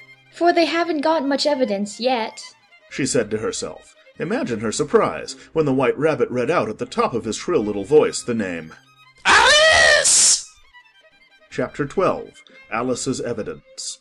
Here, cried Alice, quite forgetting in the flurry of the moment how large she had grown in the last few minutes, and she jumped up in such a hurry that she tipped over the jury box with the edge of her skirt, upsetting all the jurymen onto the heads of the crowd below, and there they lay sprawling about, reminding her very much of a globe of goldfish she had accidentally upset the week before. Oh, I beg your pardon, she exclaimed in a tone of great dismay, and began picking them up again as quickly as she could, for the accident of the goldfish kept running in her head, and she had a vague sort of idea that they must be collected at once and put back into the jury box, or they would die. The trial cannot proceed, said the King in a very grave voice, until all the jurymen are back in their proper places. All, he repeated with great emphasis, looking hard at Alice as he said so. Alice looked at the jury box and saw that in her haste she had put the lizard in head downwards, and the poor little thing was waving its tail about in a melancholy way, being quite unable to move. She soon got it out again and put it right. Not that it signifies much, she said to herself. I should think it would be quite as much use in the trial, one way up as the other. As soon as the jury had a little recovered from the shock of being upset, and their slates and pencils had been found and handed back to them, they set to work very diligently to write out a history of the accident, all except the lizard, who seemed too much overcome to do anything but sit with its mouth open, gazing up into the roof of the court. What do you know about this business? The King said to Alice. Nothing, said Alice. Nothing whatever? persisted the King. Nothing whatever, said Alice. That's very important, the King said, turning to the jury. They were just beginning to write this down on their slates, when the White Rabbit interrupted. Unimportant, your Majesty means, of course, he said in a very respectful tone, but frowning and making faces at him as he spoke. Unimportant, of course, I meant, the King hastily said, and went on to himself in an undertone. Important, unimportant, unimportant, important. As if he were trying which word sounded best. Some of the jury wrote down important and some unimportant. Alice could see this as she was near enough to look over their slates. But it doesn't matter a bit, she thought to herself. At this moment the King, who had been for some time busily writing in his notebook, cackled out, Silence! And read out from his book, Rule 42. All persons more than a mile high to leave the court. Everybody looked at Alice. I'm not a mile high, said Alice. You are, said the King. Nearly 2 miles high, added the Queen. Well, I shan't go, at any rate, said Alice. Besides, that's not a regular rule. You invented it just now. It's the oldest rule in the book, said the King. Then it ought to be number 1, said Alice. The King turned pale and shut his notebook hastily. Consider your verdict, he said to the jury in a low, trembling voice. There's more evidence to come yet, please, your majesty, said the White Rabbit, jumping up in a great hurry. This paper has just been picked up, What's in it? said the Queen. I haven't opened it yet, said the White Rabbit. but it seems to be a letter written by the prisoner to somebody. It must have been that, said the King. unless it was written to nobody, which isn't usual, you know. Who is it directed to? said one of the jurymen. It isn't directed at all, said the White Rabbit. In fact, there's nothing written on the outside. He unfolded the paper as he spoke and added, It isn't a letter after all. It's a set of verses. Are they in the prisoner's handwriting? asked another of the jurymen. No, they're not. said the White Rabbit. And that's the queerest thing about it. The jury all looked puzzled. He must have imitated somebody else's hand, said the King. The jury all brightened up again. Please, your majesty, said the knave. I didn't write it, and they can't prove I did. There's no name signed at the end. If you didn't sign it, said the King. That only makes the matter worse. You must have meant some mischief, or else you'd have signed your name like an honest man. There was a general clapping of hands at this. It was the first really clever thing the King had said that day. That proves his guilt, said the Queen. It proves nothing of the sort, said Alice. Why, you don't even know what they're about. Read them, said the King.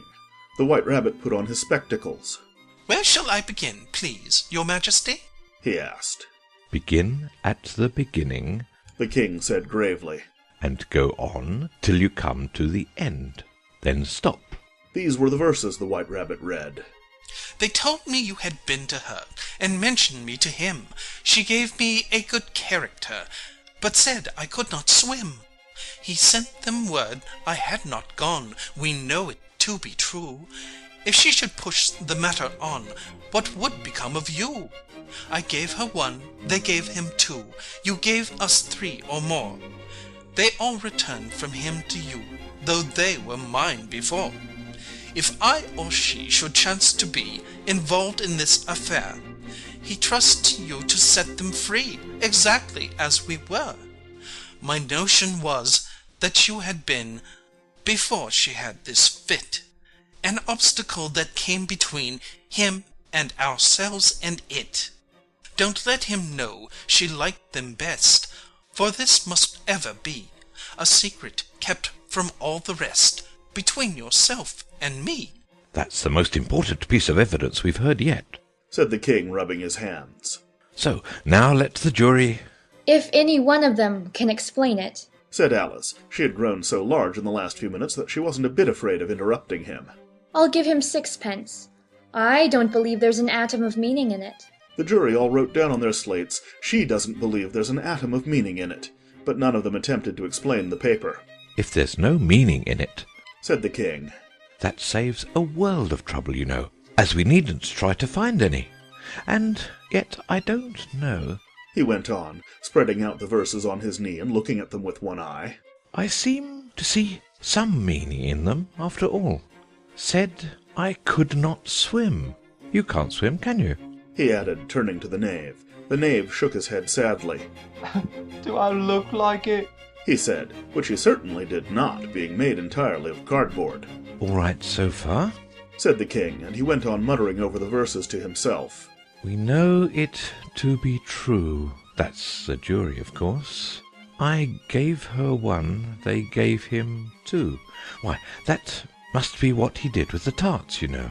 But it goes on. They all returned from him to you, said Alice.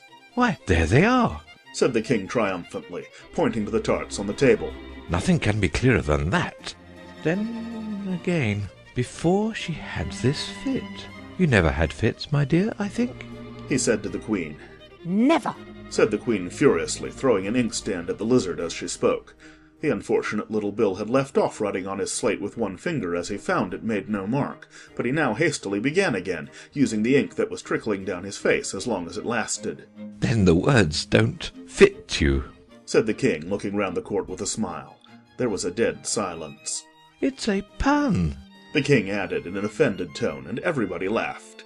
Let the jury consider their verdict.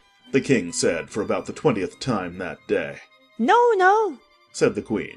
Sentence first, verdict afterwards. Stuff and nonsense, said Alice loudly. The idea of having the sentence first. Hold your tongue, said the queen, turning purple. I won't, said Alice. Off with her head! The queen shouted at the top of her voice.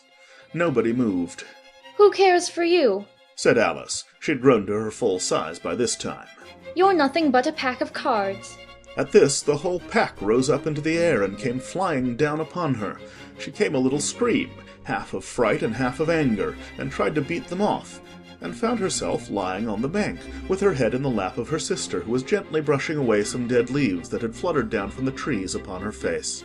Wake up, Alice dear, said her sister. Why, what a long sleep you've had.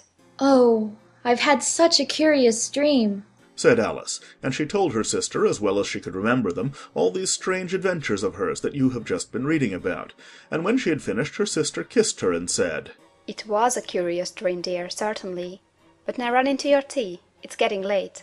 So Alice got up and ran off, thinking while she ran, as well she might, what a wonderful dream it had been. But her sister sat still just as she left her, leaning her head on her hand, watching the setting sun, and thinking of little Alice and all her wonderful adventures, till she too began dreaming after a fashion, and this was her dream. First she dreamed of little Alice herself, and once again the tiny hands were clasped upon her knee, and the bright eager eyes were looking up into hers. She could hear the very tones of her voice, and see that queer little toss of her head to keep back the wandering hair that would always get into her eyes. And still as she listened, or seemed to listen, the whole place around her became alive, the strange creatures of her little sister's dream. The long grass rustled at her feet as the white rabbit hurried by. The frightened mouse splashed his way through the neighboring pool. She could hear the rattle of the teacups, as the March Hare and his friends shared their never-ending meal, and the shrill voice of the queen ordering off her unfortunate guests to execution. Once more the pig baby was sneezing on the Duchess's knee while plates and dishes crashed around it. Once more the shriek of the griffin, the squeaking of the lizard's slate pencil, and the choking of the suppressed guinea pigs filled the air, mixed up with the distant sobs of the miserable mock turtle. So she sat on with closed eyes and half believed herself in Wonderland, though she knew she had but to open them again and all would change to dull reality. The grass would be only rustling in the wind, and the pool rippling to the waving of the reeds. The rattling teacups would change to tinkling sheep bells, and the queen's shrill cries to the voice of the shepherd boy. And the sneeze of the baby, the shriek of the griffin, and all the other queer noises would change, she knew, to the confused clamour of the busy farmyard, while the lowing of the cattle in the distance would take the place of the mock turtle's heavy sobs.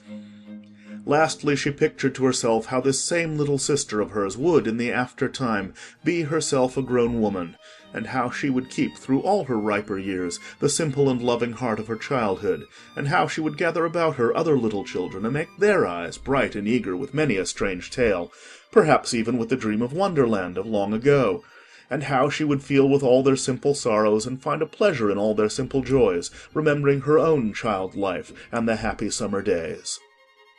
The end. Thank you for watching the Story Keepers Library. Please like, comment, and share this video. Don't forget to subscribe and turn on notifications to be the first to enjoy our latest content.